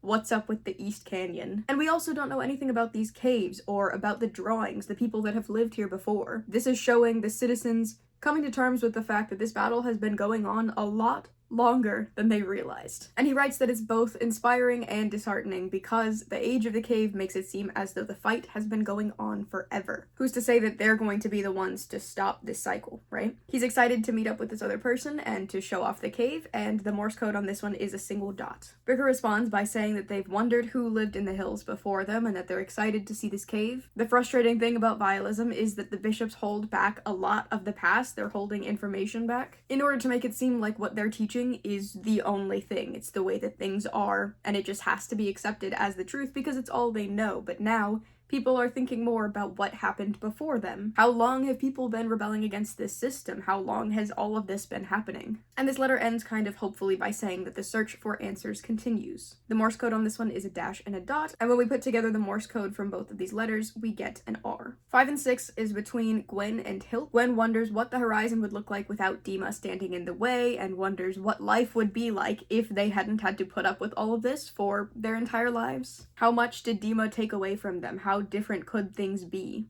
But Hilt takes a more hopeful approach and says, well, look, Dima put us in this situation, and maybe things were bad, but we're out of it now. We should be grateful. We should be happy, because without Dima holding us here, we wouldn't feel as good now. we wouldn't have learned to fight, we wouldn't have come together in this way, and we wouldn't feel as good now. Specifically, he writes, we can look back in triumph with a capital T. But the whole idea that he's kind of clinging to is that life was so bad before when they were in Dima, so they should be grateful, because now life outside of Dima looks so much better. The first letter of this pair didn't have any Morse code, and this only has 1 dot, so it gives us an E. Letters 7 and 8 are between Went and Tari, where Went writes that they were thinking about Nils, who is one of the bishops, and how he had a moment of kindness where Went almost fell out of a window, and Nils reaches out and saves him, and seems to have care in his eyes, and that was kind of surprising, but it's also like, okay, these people do actually genuinely care about us, think about us, want us to be okay. And he wonders if the bishops were ever carefree kids, or if they've always been this strict, if they've always been the way that they are. And the Morse code on that letter is a single dot. Tari responds that she remembers this moment of chaos, where the kid almost falls out the window, but chaos is capitalized here. I still don't know if the capitalized letters mean anything, but I do think it's interesting that it's just triumph, chaos. But this letter calls out the way that Went is talking about the bishops and saying, okay, well maybe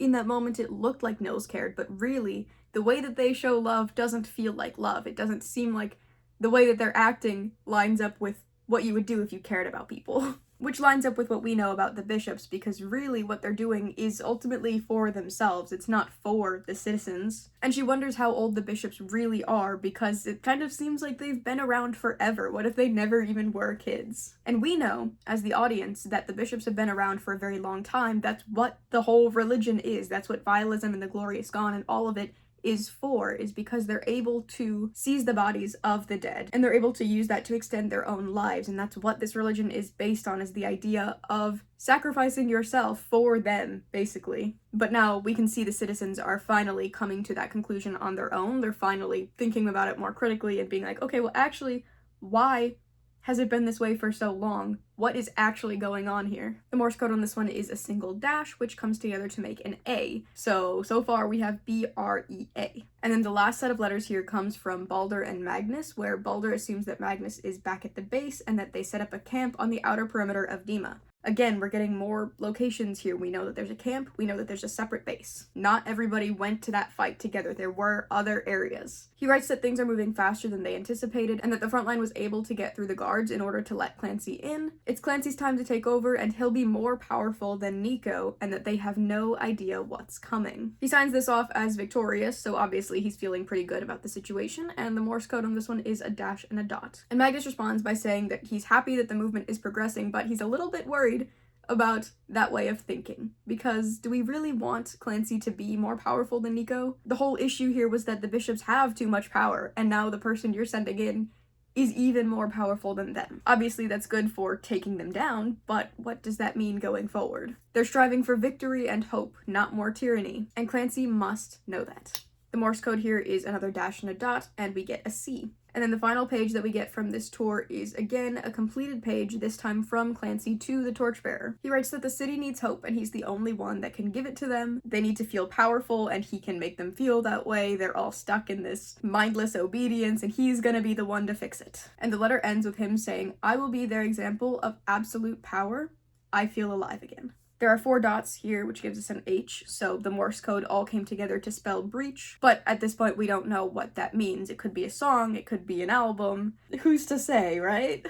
It could also be something to do with the plan that they're taking on. At this point we don't really know, but at least we have the completed word. But the thing that really stands out on this letter is Clancy's attitude, the way he's talking about himself, because really this is all about himself. The Torchbearer's message is entirely focused on how we need to do better. Remember, everybody that's doing this. Whereas everything that Clancy is writing here is, I will do better for the city. I will do this, I will do that. I'm the only one who can do this. I feel alive again. There's this whole idea that Clancy is the only person who can give them hope, and that the city, not the individuals, is the thing that needs help. From the past, we've seen him struggling with his mental health, or in the story against the city, or whatever it is. So now we're kind of seeing this slingshot effect where he's bouncing completely to the other side. He went from doubt and insecurity and all of these really difficult feelings to now feeling like he's on top of the world, like he can do anything. And that's okay sometimes, but if that becomes your entire personality, it's going to have a negative effect on everybody. And that's kind of what we're seeing here, where now it went from they're teaching people how to escape and they're inspiring people to now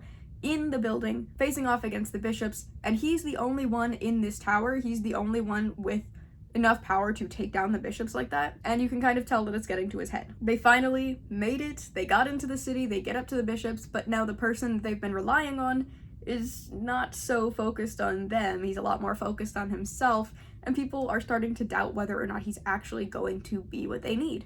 It is truly brutal out here.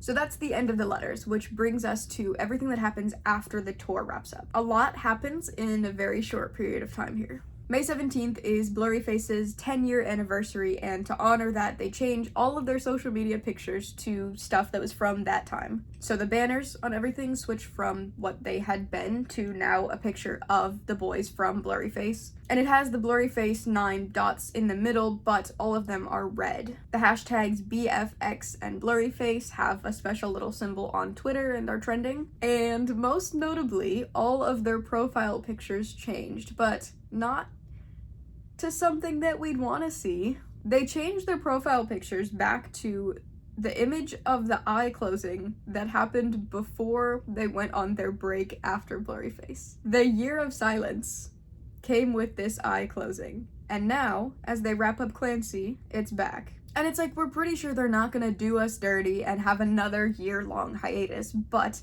when I opened my phone and I saw that image, my heart dropped. So many of us were there when it happened the first time, and to see it again now was the most horrifying thing. And again, it's this weird dissonance where I remember it happening the first time, and it feels like it just happened, but it's like that was when I was still not even in high school, you know? And now I'm 4 years out of high school and I have a bachelor's degree. It's like so much has happened in that time, and somehow it feels like no time has passed at all. It's the strangest thing. Everything that's on their pages is Blurryface, and I don't feel like it's a flashback at all. I feel like this is just how their band looks. This is just what they are. And I think that's really a testament to how iconic that era is. I mean, this is a big, big album. The Blurryface album was so widely successful. So when we see all this content from it now, it's like, yeah, that just makes sense. That's what this band is. But genuinely, it is so unnerving to see the eye closing again, because you want to assume it's going to be quick. You want to assume it's going to close and immediately open and give us something new. But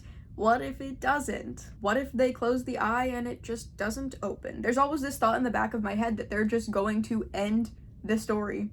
Just drop it and end it. They hyped it all up and he's finally facing off, and maybe the last thing that we see is him opening his eyes to Blurryface, and then the story ends and we don't get to find out what happens after, which would be incredibly frustrating, and a lot of people would be very mad and constantly thinking that there's going to be more. But when we're talking about cycles throughout all of this, what better to break the cycle than to just completely stop the story, you know? So I don't think that was going to be a reality, but it's always been something in the back of my head that I've been kind of worried about, that they're just going to drop the entire story and be like, okay, well, we made it this far, and from here, it's up to you to decide what happens. Because at the end of the day, that's what we're talking about, how you can never truly defeat your mental health. It's always something that you're going to be struggling with for your entire life for a lot of people that are struggling. So how can you adequately represent that in a story besides just stopping the story? Obviously, we are hoping that the end of the story is going to be Tyler defeating the bishops, but it's not always so easy, you know? But there were some popular guesses floating around of when the eye could open back up, because we have the 625 thing from last year. Those numbers kept coming out when this album was being released, so it's like, okay, maybe this is going to open back up in June, maybe June 13th, like we were talking about how 13 kept coming up, and then when it opens, we're gonna get Clancy Ultimate Chapter 25. There was also this idea that the eye is going to open on Sunday the 25th, like this Sunday, just because of the timing of how the eye was closing and when it would end up opening back up. I don't know what we thought would happen on that Sunday if it were to fully open by then, but it was a thought. I really like the idea of people saying that it could potentially open up blue, because that one tweet forever ago from Blurryface that said blue is a sign of defeat.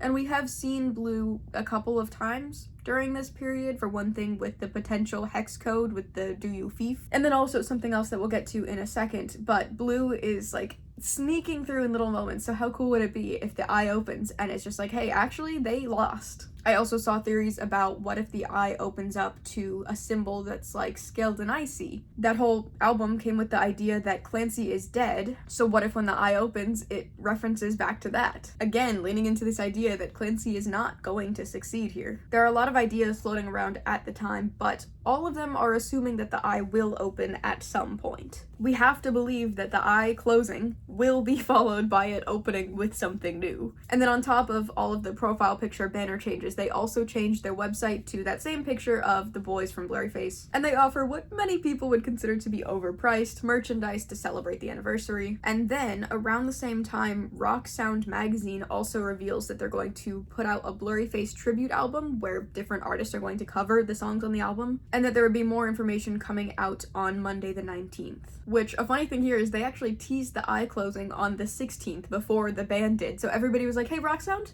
let's not do that again. Let's not go back there. And then the next day the band turned around and did it to us too. And there were some popular guesses about who could be involved in this tribute album. People were saying maybe Youngblood or John Bellion, just because Tyler had posted about them with a little nodding emoji on his story while they were touring. So it's like, okay, well maybe he's shouting out these people because they're working on the project. Royal and the Serpent, I think is the name, also posted something that made it seem pretty clear that they were going to be one of the people involved. And then you have people that were being very, very hopeful, very optimistic that the cover artists are going to be people like My Chemical Romance, Panic at the Disco, which is not even a band that exists. Why would you guess that? I saw Muse, I saw I Don't Know How But They Found Me, or just Dallin on his own. I saw a lot of Paramore, and I saw a lot of Billie Eilish. And it's like, sure, that could be the most awesome album of all time if that's just all your favorite artists coming together to make something that you love so much, but at the same time, what are the chances that all of the biggest names in this part of the music space would come together for something like this? I feel like usually a tribute album is more for people that are less popular to pay tribute to something that they admire and to also get more recognition to their own sounds. And it's like, yeah, maybe you could get a couple big names, but I really don't think every single song is going to be the biggest artist you've ever heard.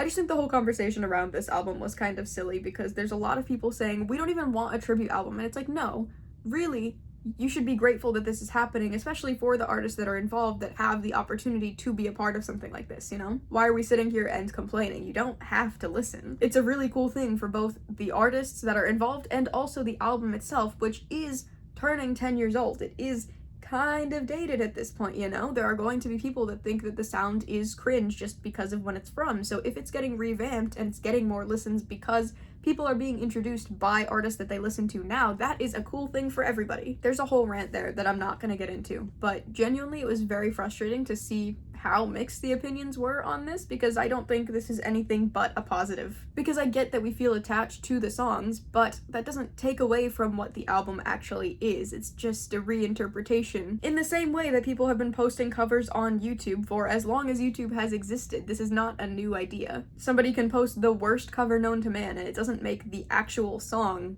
less. Oh, and also, one thing about that cover album is it's called Blurryface Reborn.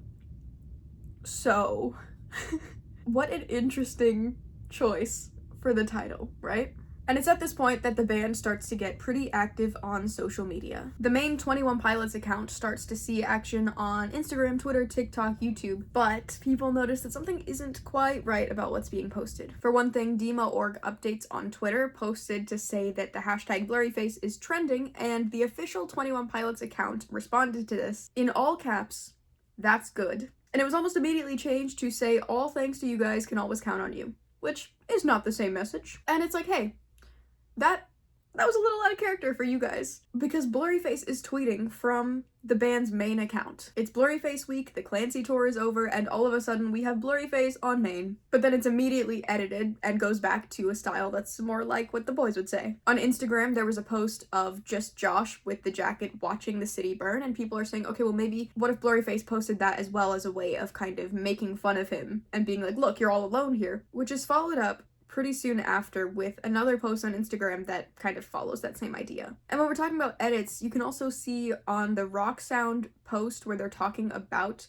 the tribute album, there's a point where they post a subscription link and it initially says sign up for early access, but then they edited that to change to say to sign up for first access. And I don't know if that really means anything. It's not like that's part of the lore, but It's another weird edit for seemingly no reason. On its own, it's nothing. It's just a simple magazine doing an edit on a post. But then when you start to see all of the edits that are coming up, you wonder how deep all of this really goes, how much of it is really involved in what's going on here. Because while all of this is happening, the 21 Pilots account posts a video from 10 years ago, from when Blurryface was happening, to both Instagram and YouTube, and there's a slight variation between what the video is that's posted, but the idea is the same. They say they're going to be sharing never-before-seen footage from that period, just as a way to kind of honor the band at that time and everything that the album is. And then Instagram gets a post with pictures from the era with the caption, "They've walked to stage together so many times now." There are a couple of things that are not quite right in this post. For one thing, there is a random capitalized letter. The T in together is capitalized. And that's what kind of leans into that idea that Blurryface is mocking Josh for being alone.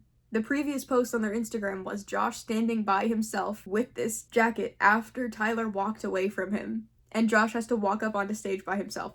And the immediate next post is saying they've walked together so many times, right after they don't walk together. That is so cruel. But also the fact that it says they have walked together rather than we, but it's from the band's official account, it's kind of weird because it's like, who's actually talking to us right now? This is not coming from the band, this is talking about the band, which is unusual. And then they put out a tweet that said that they had performed in a mall one time, and there are hidden capital letters in that one as well for O and B. But the thing is, after each of these cryptic messages go up, they're almost immediately edited back to normal spelling, normal capitalization. So if you go back right now and look at it, it all looks fairly normal, obviously besides the fact that it's talking in third person from the main account, but the capitalization on it all is gone. And everybody that's been keeping a close eye on it all knows that something is up. People also noticed a change to the jumpsuit music video where the usual thumbnail is Tyler walking along, it's his side profile, but the thing is, it's the usual yellow and green that we see in the music video. Sometime in these past couple of days, it changed, and the thumbnail changed to what looks like a screenshot of Tyler still walking through trench, but now edited to be blue. And if you actually look closely at the music video, you can see that this isn't an edit, this is an actual frame from the video. Right after Tyler gets smeared in trench in that video, there's a scene where there's the head of a vulture and then it cuts back to Tyler, but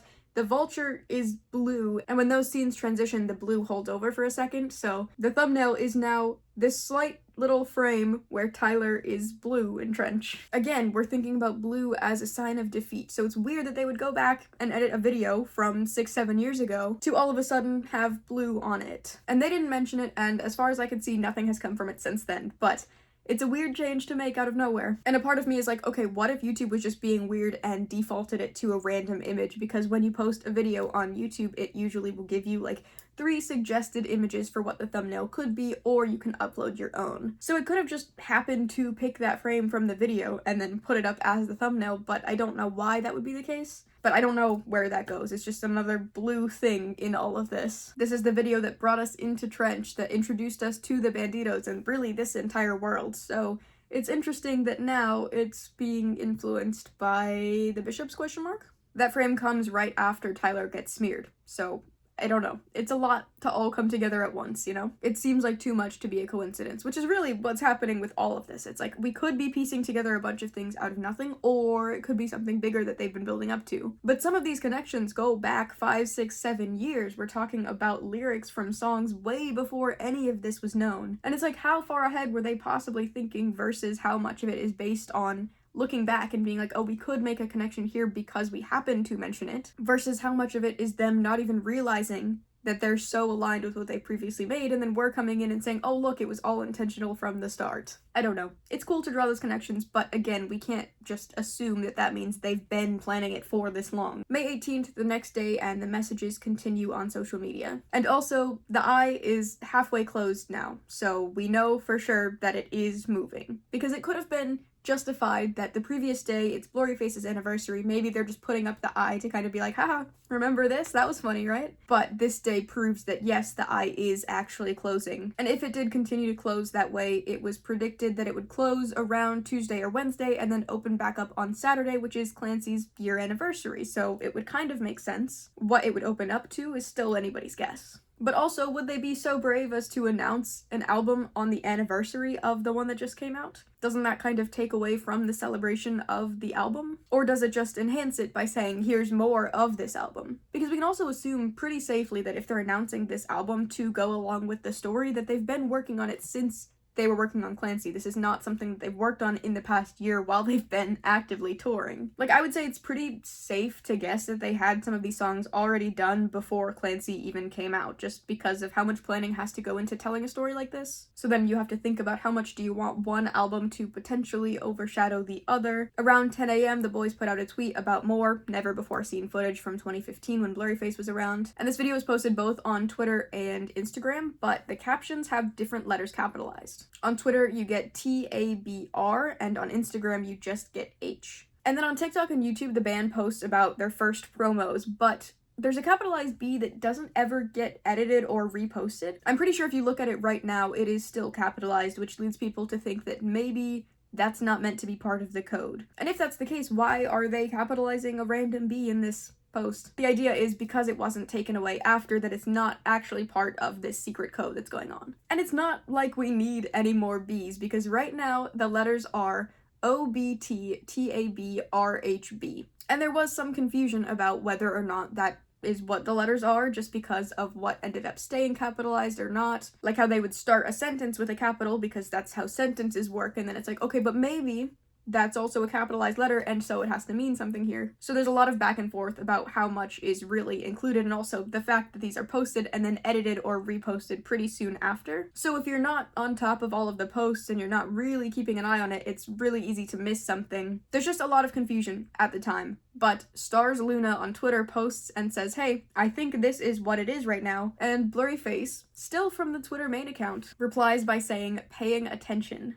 That reply is, again, deleted really quickly, but it confirms the letters that we have. It's saying, okay, you're paying attention, you are on the right track, these are the letters that have been given to you. But also, why does Blurryface want us to be paying attention? What exactly is going on here that Blurryface wants us to be watching? There are 9 letters so far, and a lot of them could be found in the word torchbearer, so maybe that's what it's spelling. Which I really, really like this idea, that the first album we have is Clancy, and then the second album we have is The Torchbearer. Because in Clancy, we find out the Torchbearer wasn't there for so much of the story, so how cool would it be if we circle back around and now have an album focused on him? Especially if Clancy has turned and now Torchbearer has to kind of take on more of that weight. Around 2 p.m., the band posts again on Instagram and TikTok with a video from 2016. The boys are promoting a show here, but this one is worded a little bit differently than the past couple of posts, because in the past 2 Instagram posts, like we're talking about, it said they when talking about the band. They walk together, the band is getting ready. It's talking about them as if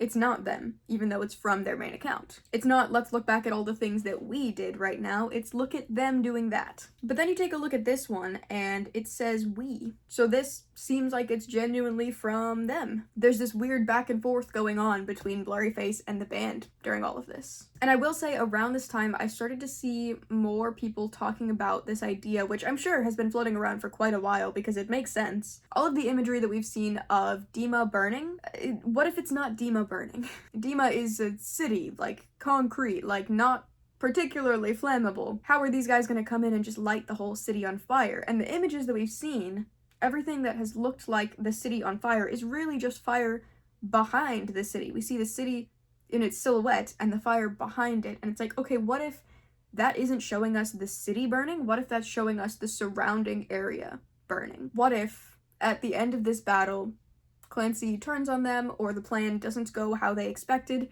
and instead of the city burning, it's the bandito camps outside of the city that are burning. It's the nature itself that's burning. Again, devastating thought. All of the theories are just more and more depressing. But it's something to think about, right? Why would the city itself be burning? It's a lot more likely that everything else around it is going to catch fire. Clancy seems to be getting farther from the plan. What if he turns around and sabotages them? What are they gonna do, really? And then I saw the most devastating post where somebody said, what if it's called the digital remains because that's all that's left after the camps burn down? Don't say that. I don't want to see that. And the worst part is it would line up with what we've seen so far from the actual tour, where the tent and the FPE big banner are being blackened, are being potentially burned, as though the camp itself is burning down rather than the city. I don't want to hear that, but it makes sense. But you also have to think about the fact that a lot of the people in these camps have moved to somewhere else. We know that there are different places that they're staying, and there's this whole place with the hills and the cave and all of that. But with Magnus and Baldur, they're talking about how there's this main camp, and then there's also the base. So it's like, okay, even if the camp burns, that doesn't necessarily mean that the people are in danger, because they could have all moved by then anyways. Dima's out here representing insecurity and doubt and all of these mental health struggles, and Clancy is coming in. He ends up totally breaking down his support systems and isolating from everybody else because he thinks he's got it handled, and then it all just comes crashing down. But in the current moment, that is not the case. What we are seeing is a change on the 21 Pilots website, where it got a little bit darker. We are quite literally watching the saturation leaving slowly, which is a line from Scaled and Icy. But I think people found code for the website that said that it's going to go down 20% every day until black, we assume. So in 4 or 5 days, it's going to be completely dark.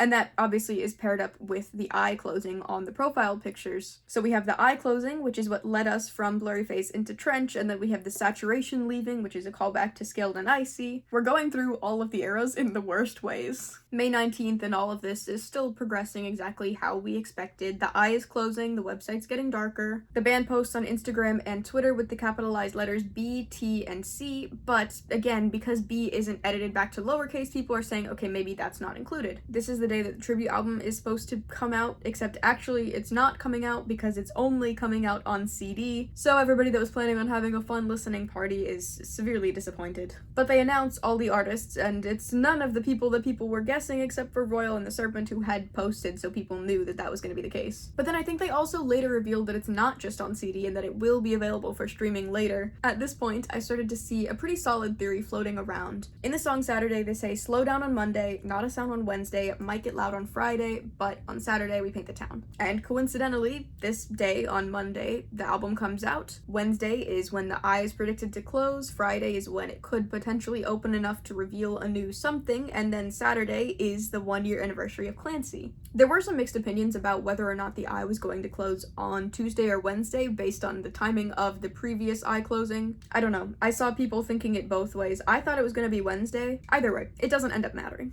The idea of a tribute album on Monday being paired with the Monday line is kind of a stretch, but the idea of Not a Sound on Wednesday being paired with the eye closing and the website going dark would be so cool. And I don't know how far in advance they would have had to think about that, because specifically to have it line up with the 1 week in between these two giant albums, you'd have to be so far in advance when you're writing that song lyric, but it would have been such a cool thing. And again, that's what we're talking about how is it a coincidence or is it something that they've been thinking about for 10 years that is finally coming out? I don't really care. Either way, it's a cool thought. And that brings us to 10 a.m. on Tuesday, May 20th. Like I said, some people did think that the eye was going to close on this day, but there is a tiny sliver left, and that is the only sliver of Clancy that remains on all of their platforms, which are now dominated by Blurryface again. The banner is still the picture of Blurryface, the website is still the picture of Blurryface. The only thing that we're getting from Clancy is just the very bottom of this eye that has their logo in it.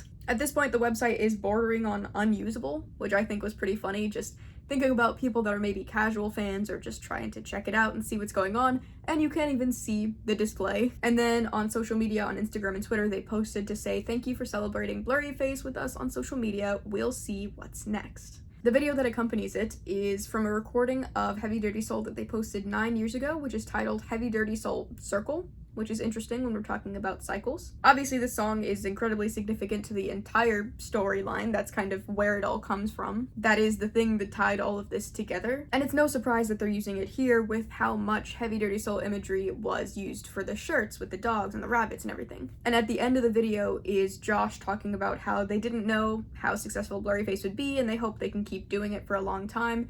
And he ends the video by saying, we'll see what's next, which is what's in the caption, but it just feels different now. When they're saying it 10 years ago, it's we'll see what's next, as in, I sure hope this success lasts. I sure hope that this is something we can keep doing. It's more we'll see what's next in terms of, I hope the fans will support us in our next endeavor. We'll see if this is something we're able to continue doing, whereas this, I mean, they can continue for sure, but using that right before you are potentially about to launch something is just so stressful because it makes it seem like even the band doesn't know. Saying we'll see what's next when you are supposed to be putting out the next part of the story, it's just another reminder that one way or another this story is going to be ending. This world is going to be put aside because they have talked about how they want to do other things past this whole storyline. So after Clancy and after this next album, it's over. The entire world of Trench and Dima and Clancy and all of it is going to be done. I mean, for all we know, they're gonna go their separate ways and just focus on their own projects, you know? Because really, how can you move on from something as big as this, you know? There are always going to be people that are trying to say that whatever they put out next is still somehow incorporated into this world. How can you draw that line and completely cut off what this project is with what they're gonna do in the future? I don't know. Just ending the caption like that is really ominous because they certainly should know what's coming next. And they're just teasing us and being like, well, we'll see. Anything's possible. But the C and the N for the capitalized letters come from Twitter and the E is from Instagram. So again, we're getting these different captions, which looking back at it now, we should have realized way sooner what was happening. But this is all happening over the span of 3 or 4 days, so it's really not a lot of time to catch on. Looking at the letters, it still could potentially spell torchbearer, but there are extra T's and B's, which the idea was maybe it's just a bunch of TB, like torchbearer, but just to make fun of him or something. Because there's also capitalized the band, and band stays capitalized, so it's like, okay, TB is everywhere. Maybe it's just a thing that they're doing. Some other ideas about what the letters could spell out. There is a lot of the phrase, be back October 10th, so people think maybe the eye is going to close and open up around then. There is an idea that it's saying another cycle with, again, the extra letters for TB. I saw some people saying that it spells back to trench, which would be awful. And again, something to mention, this caption does go back to saying we and us instead of the band being they. And then, that night, specifically at 6:58 p.m., Blurryface is back on his own account. He puts out a tweet that says, broke your confidence, hello Clancy. This is the first time in this entire mess that we're seeing him post from his actual account. Everything else has been from the band's main account. And for some reason, the phrase broke your confidence is surrounded by B's. There's one on either side, which people are like, okay, maybe that's supposed to be part of this hidden message, but we also already have a lot of B's. And I don't think we really need more for whatever they're trying to spell. So, alternatively, what if we take out the B's? What if, because this is clearly coming from Blurryface, we're meant to remove them? And that actually does end up going somewhere. But the tweet itself is interesting to think about because we got Blurryface on the main account for promotion of his own album, and then as soon as promotion's done, they say, hey, thanks for hanging out with us, and he's back on his account. And as soon as he's back on his account, he's presumably making fun of Clancy's confidence and saying broke his confidence, but what if he's also talking to us and saying he broke our confidence, and people are wondering maybe we solved the puzzle wrong, or, you know, maybe this is meant to throw us off with all of these codes that we have going on. And people are also thinking maybe this is a hint that they're throwing us, because they've done that before, where the puzzle is taking a little bit too long to figure out. I think it was when they did the digital remains, and we're trying to figure out the 120, 95, and how the circle lines up and all these images, and then they posted something that made it obvious what the answer was, and it's like, okay, well, they just got tired of our guessing, like, they had to put something out. We weren't getting it fast enough, and it's like, okay, maybe this is another situation like that where they're giving us a hint for what the answer is. And that tweet actually came out while I was recording the first part of this video, and I didn't realize that it had come out until after I was done recording, and that is why you need notifications on. But that's also why I cannot keep up with these things as they're happening, because I cannot emotionally handle this. I can do it for 1 week at a time of solid, like, being in it, but I cannot keep up with it as it's happening over the year. It is so all-consuming to me. I have to draw that line. I have to be like, okay, I'm not gonna look at this for 4 months, and then I'm gonna come back and I'm not gonna do anything else. It's obviously really exciting and it's really cool to see all the people theorizing, but I could not do this all the time. But the fact that he does say hello Clancy in that tweet lets a lot of people know that, okay, actually this is probably happening when Clancy closes his eyes at the end of Paladin Strait, because that's what Blurryface says. He grabs him by the throat and he says, hello Clancy. So we're seeing the eye close in real time, and now we're seeing Blurryface as he says, hello Clancy, and it's like, okay, this sets us up in the timeline where now we are officially caught up. The flashback tour is over. We are in the present moment at the last place that we saw them, and we have to start moving forward now. And people also notice that the hello Clancy and the darkness after in the video happens at 5:21 minutes and seconds. Which, happens to be the date of Wednesday, which is when the eye is predicted to close. And the thing is, the whole idea is that this concert has been a flashback, but I feel so certain that the letters have been pushing us forward in the story. I feel like the first set of letters from the US leg of the tour is obviously set up before Paladin Strait. They're talking about, here's what I can bring to the table, here's what I can bring to the fight. But a lot of the letters that we got in this leg are talking about it already happened and Clancy did it, he's in the towers, and you have to remember what we're all working for, as though they've already put in the work. And to me, it just seems like this has to be after the battle. And I feel like that would also make sense for just how the media is being presented, because if you just keep talking about the before, I would be so bored. So I want to believe that this is all happening after, and that we're getting a glimpse into what the story is going to look like after more stuff starts to come out, because otherwise we're just sitting in it for so long. But with everything that we've gotten so far, we know that Clancy is more powerful than Nico and that he can probably defeat the bishops when he goes up into that tower. But we also know that he might be taking that power in a direction that people don't want him to be going in. It's possible that Clancy is going to abuse this power that he has, since he is the most powerful guy out there, and he's gonna start doing more bad things and abusing his power in the same way that the bishops have been. We have the finished word breach, but we don't know what it means yet. We have a bunch of random letters from their social media posts, but we don't know what it means yet. It could potentially be spelling out Torchbearer, but we didn't get all the letters and now they're done with the flashback, so what's up with that? We have that random tweet from way back before, where he puts out all these random letters that could potentially be the song titles. We have the codes in the shirts, the seldom surface and do you feel at home. We have the jumpsuit thumbnail turning blue, and we have the torchbearer walking up to stage as Clancy walks away. In the Paladin music video, we see the banditos rushing up and making a distraction so that Clancy can get up into the tower, and he fights the bishops head on. Nico grabs him by the throat, and Clancy closes his eyes, but instead of giving in to this massive thing that's been plaguing him for his entire life, he opens his eyes and he looks at the enemy. He had the option to give in, you know? That's a very, very difficult thing, to look your enemy in the eye and to continue fighting. Here's this character that represents doubt and insecurity and depression and anxiety and all of the things that you struggle with your mental health, and he could have given in, he could have taken it the easy way out,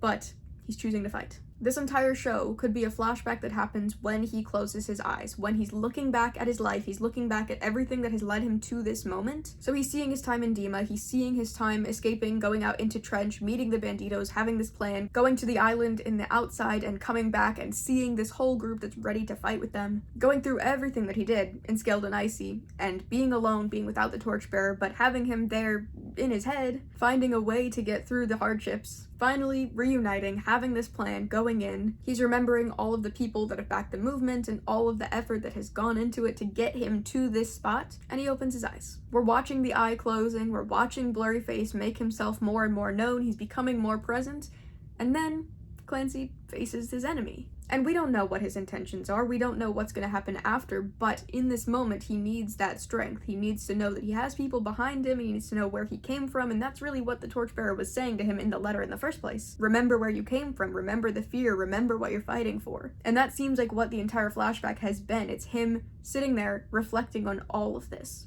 Everything that's gotten him to where he is. And that gives him the strength that he needs to move forward. And then a part of me is also thinking, what if all the other letters are taking place before, but then Clancy's letter is taking place after, and he feels alive again because he did the thing, and because he knows what he needs to do with the power that he now has after he faced his greatest enemy. But that's just me thinking. It's frustrating that we don't have an exact timeline on any of these letters, but it leaves a lot of room up for interpretation. Considering how concerned they are, it is possible that even once he defeats Nico, assuming that's what happens, he's still going to become a whole new problem for the citizens. But I really want to believe that this whole show has been a flashback where he looks back at everything that's happened and he becomes more aware of all the work that's been put in, and then he comes back to this battle renewed. All of the struggles are compressed into one live show, and then once we get out of it, which we're now out of it, he can open his eyes and have this new strength. And that brings us to May 21st, the day that the eye is supposed to close. If we're following what it's been doing every single day, it's meant to close on this day. The website is meant to go dark on this day, not a sound on Wednesday, right?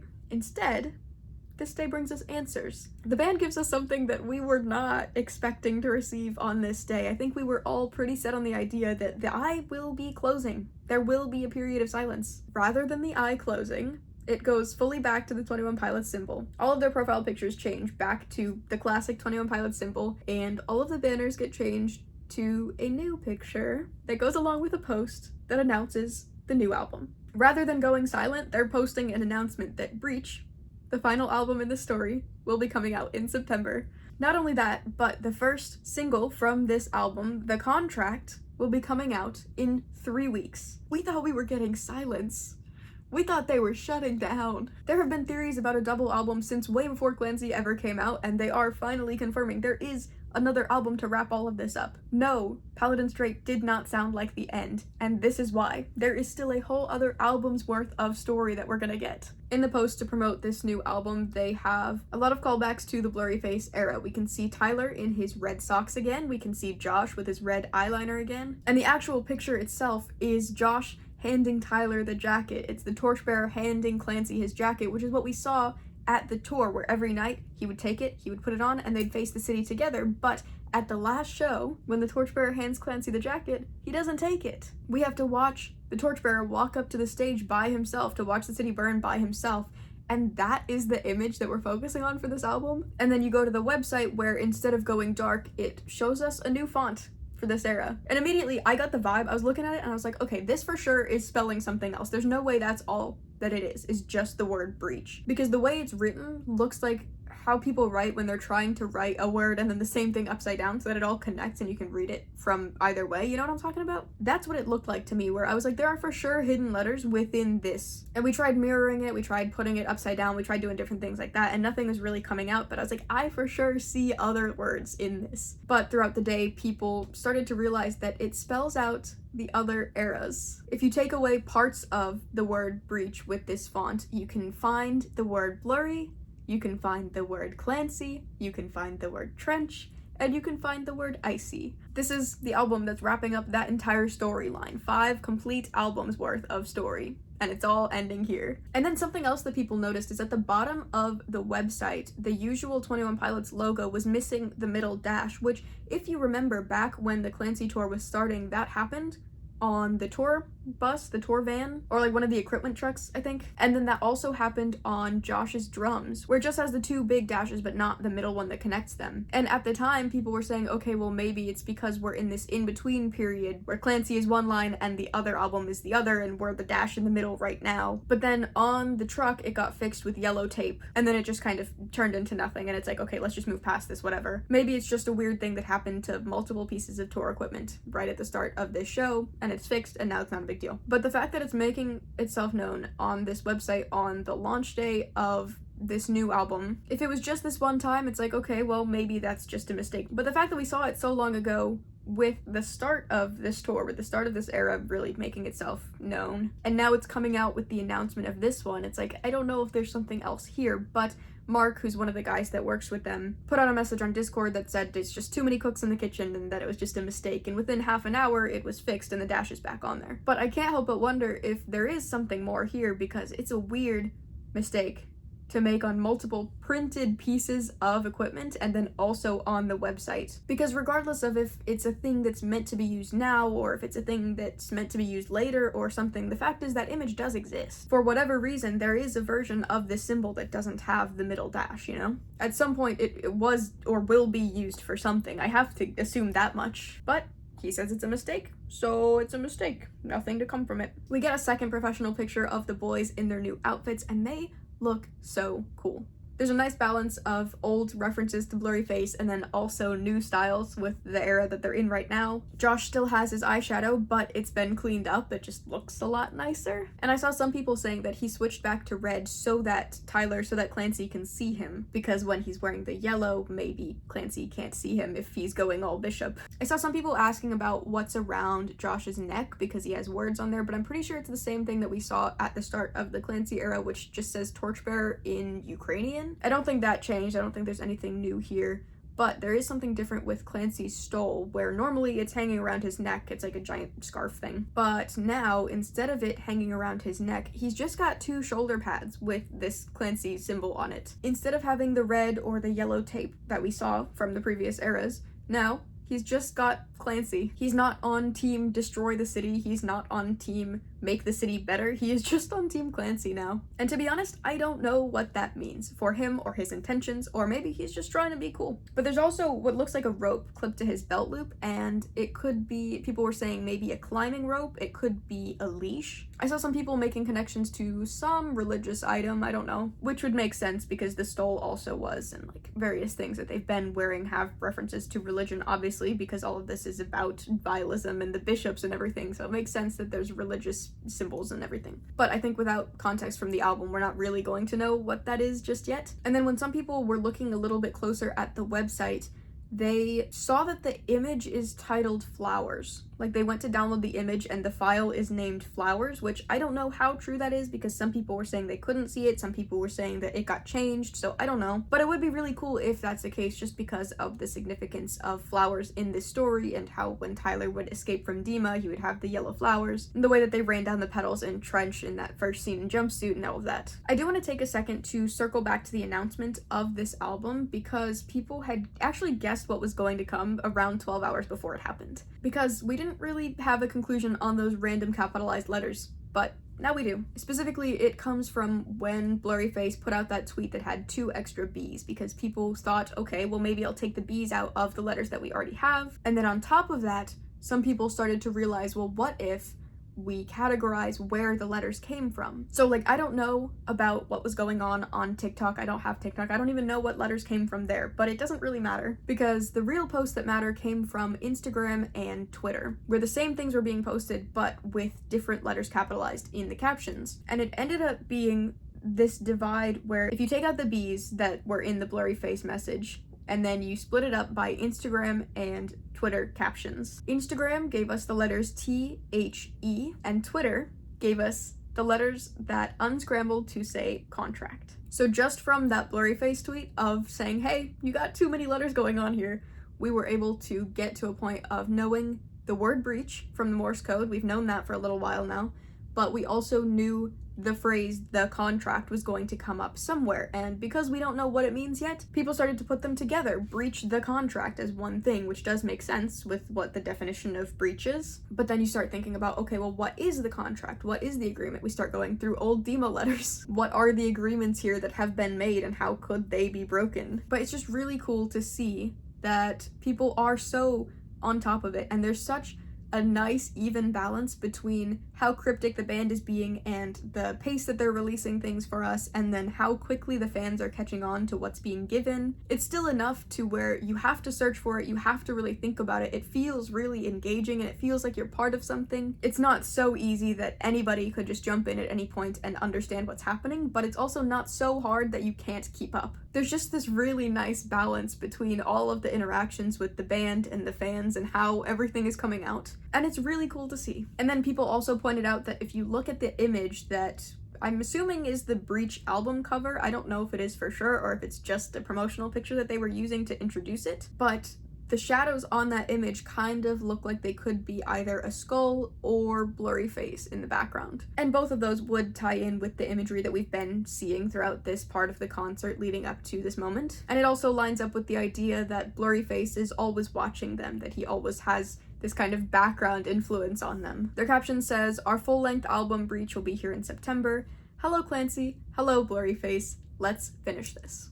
I saw some people asking, and I thought it was really funny. They were saying, well, who's saying hello Blurryface? Like, who's saying hello Clancy? But like, we can kind of assume it's a conversation. Like, up until this point, we've only seen Blurryface saying hello Clancy, but now we're seeing Clancy ideally responding when he's standing up for himself. He's looking this person in the eyes, he's saying hello back. I would assume that's what it is, and not that it's some third party that's saying hello to both of them. But let's finish this. This is the actual end of the story. He's looking his enemy in the eye, and one way or another, they're gonna close this chapter. And then I wanted to end this video by kind of just jumping around and talking about some theories that I saw and some conversations that I saw, because I really love watching it all play out. But I am just going to be kind of bouncing around on ideas here, so if you just want the solid facts of the timeline, that's it. That's all I got for you. Until they start putting out new stuff for Breach, I'm done. But if you just want to stay and talk about some thoughts that people have been having, then stick around. Let's talk about it. I just wanted to kind of make a note of where the community is right now and what everybody's thinking, what everybody is saying at this time, because it's really cool to watch it all play out in real time. I normally don't really engage with the theories as they're happening, so when I get to, it's a little treat. For one thing, I saw a video by Good Day Dima, who I've referenced I think in all of these, because I just really love those videos. But it's based on this idea that the letters took place before the Paladin Strait video, meaning that Josh knows Clancy is going to betray them and is already begging to remember and all of this stuff. And it's this idea that when they go to the battle, Josh has this idea for how he's going to keep Clancy from turning evil. And instead of burning the city as a way of taking down the bishops and all of that, they burn down the city with Clancy inside. So like Clancy goes up to the tower, he's the only one in the city besides the bishops, and then they just burn the whole thing down. And it's a way of fully breaking the cycle by taking down not only the thing that's currently in power, but the thing that would be replacing it with even more power and potentially even more evil if they let it get to that point. And that would be really, really brutal. And I don't think that's the direction they're going to go, just because that would suck so much to watch. For the Torchbearer to have to betray this person that he's been with for so long, that would suck. I mean, what a way to end the story. If that's the direction that they choose to take, good for them. And then the whole thing of the Paladin video lining up with where we're at in the story right now, so he closes his eyes, he opens them, they say hello, and then the final battle takes place, and we're assuming Clancy is going to win. There's also, the word breach has been used in one of the letters before. It was way back at the start of the Clancy letters on the website on 01807 Moon 05, with the hidden message of wake up. It's the letter that happened the day before the 1-year anniversary of the hiatus. And it's where Clancy is writing that they're diverting attention and they're stepping through and they're not sure of the breach location, but they're risking being smeared to find it. So in that letter, 6-7 years ago, they're talking about diverting attention and getting through. And now here we are all those years later, and we're still talking about diverting attention so that Clancy can get through. He is actively being smeared, and now we're at breach. And it's like, again, I don't know how far back they've been planning this. I don't know if that use of the word breach was intentional or if it's just something that happens to be lining up. Where before, it's not necessarily that they're trying to break into the city to take it all down right then, but you can see it starting. And now here we are so many years later, and it's the same exact situation that he's writing about from that letter. And it's also cool that that letter is also the one that says wake up, because this day is when he kept his eyes open. It was supposed to be silent. He was supposed to go dark, and instead he kept his eyes open.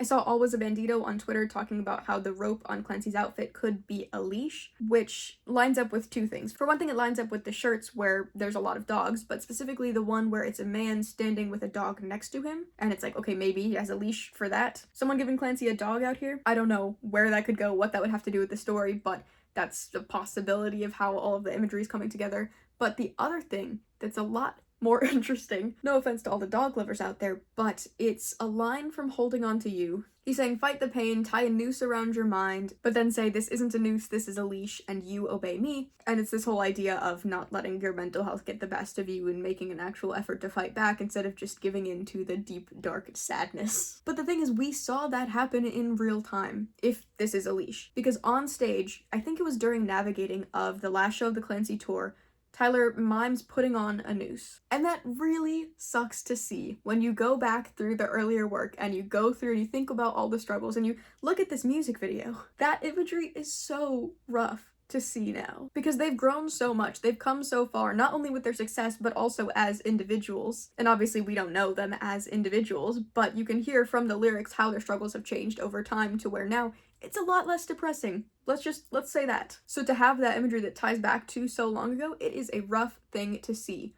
But then you consider how pretty soon after we see that, he has the leash. And it's like, okay, well, maybe he is taking control of the situation. And it's like, okay, maybe that is kind of a stretch, but is that not a really cool thing to think about? And then the last thing I wanted to talk about here is just the evolution of FPE, because it's changed ever since 2015, 10 years now, and it still has new meanings. Obviously, in 2015 with Blurryface, we have the few, the proud, and the emotional. When the Clancy letters came out, we got the failed perimeter escape, Ned's Bayou, and chlorine and everything with that gave us fine pool equipment, and then Scaled and Icy, the live show, gave us a feature performance event. The Backslide music video gave us food, petrol, etc. on the gas station. And then at the Clancy tour, we're getting the fan premiere exhibit. And then most recently, they already found a way to incorporate it into Breach, where they have a vinyl and a CD for pre-sale but they're labeled as First Pressing Edition, FPE. And it is just so cool to see how all of their little things come together and evolve with them over time. It doesn't even have to mean anything. It's just so cool to see that they're focusing on the little details like that and making it known, where it's like, it doesn't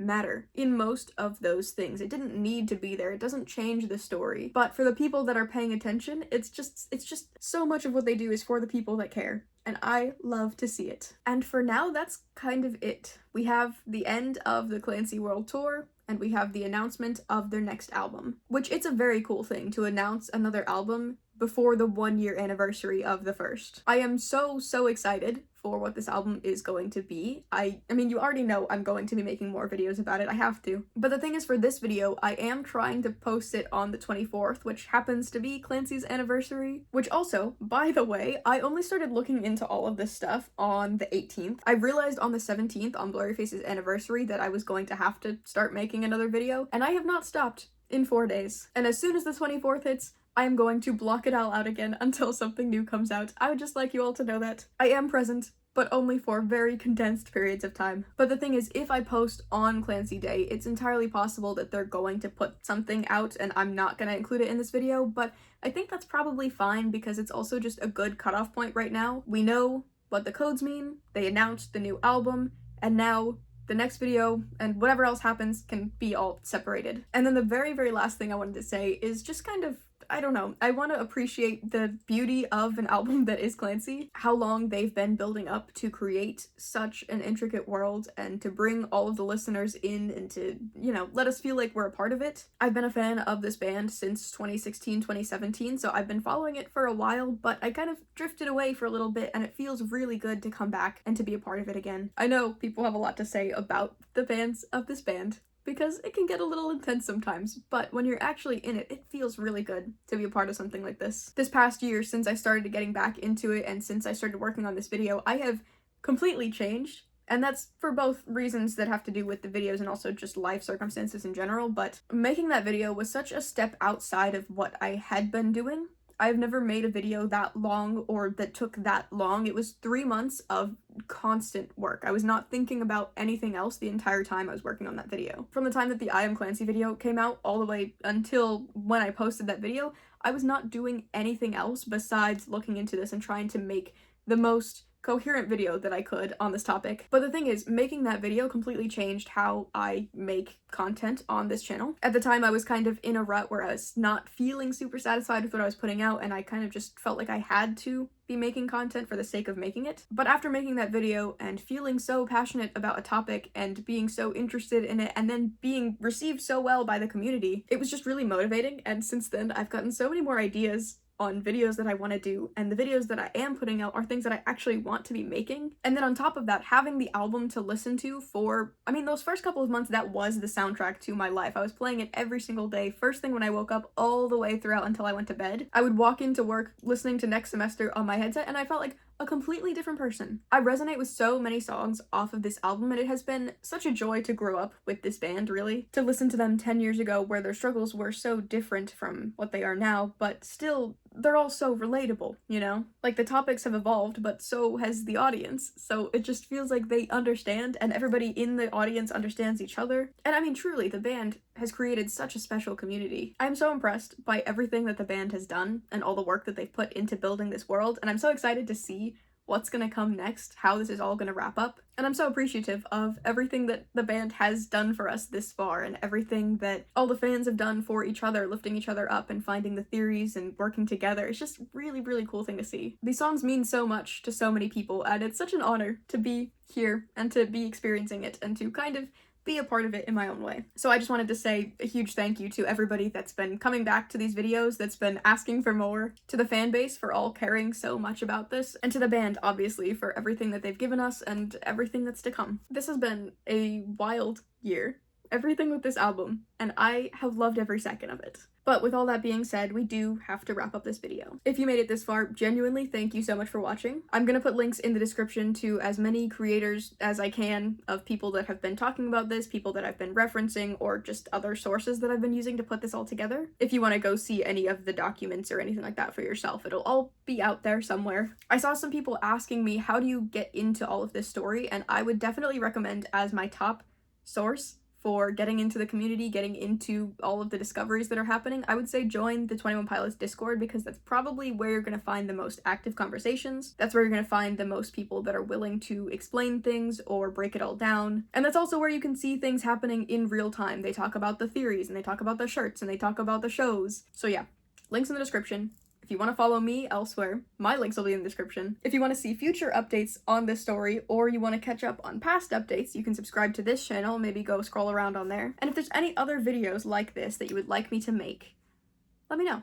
I have some big things in the works right now. I have possibly my biggest video yet that I'm working on, so we'll see what happens with that. But with all of that being said, I'll see you guys around.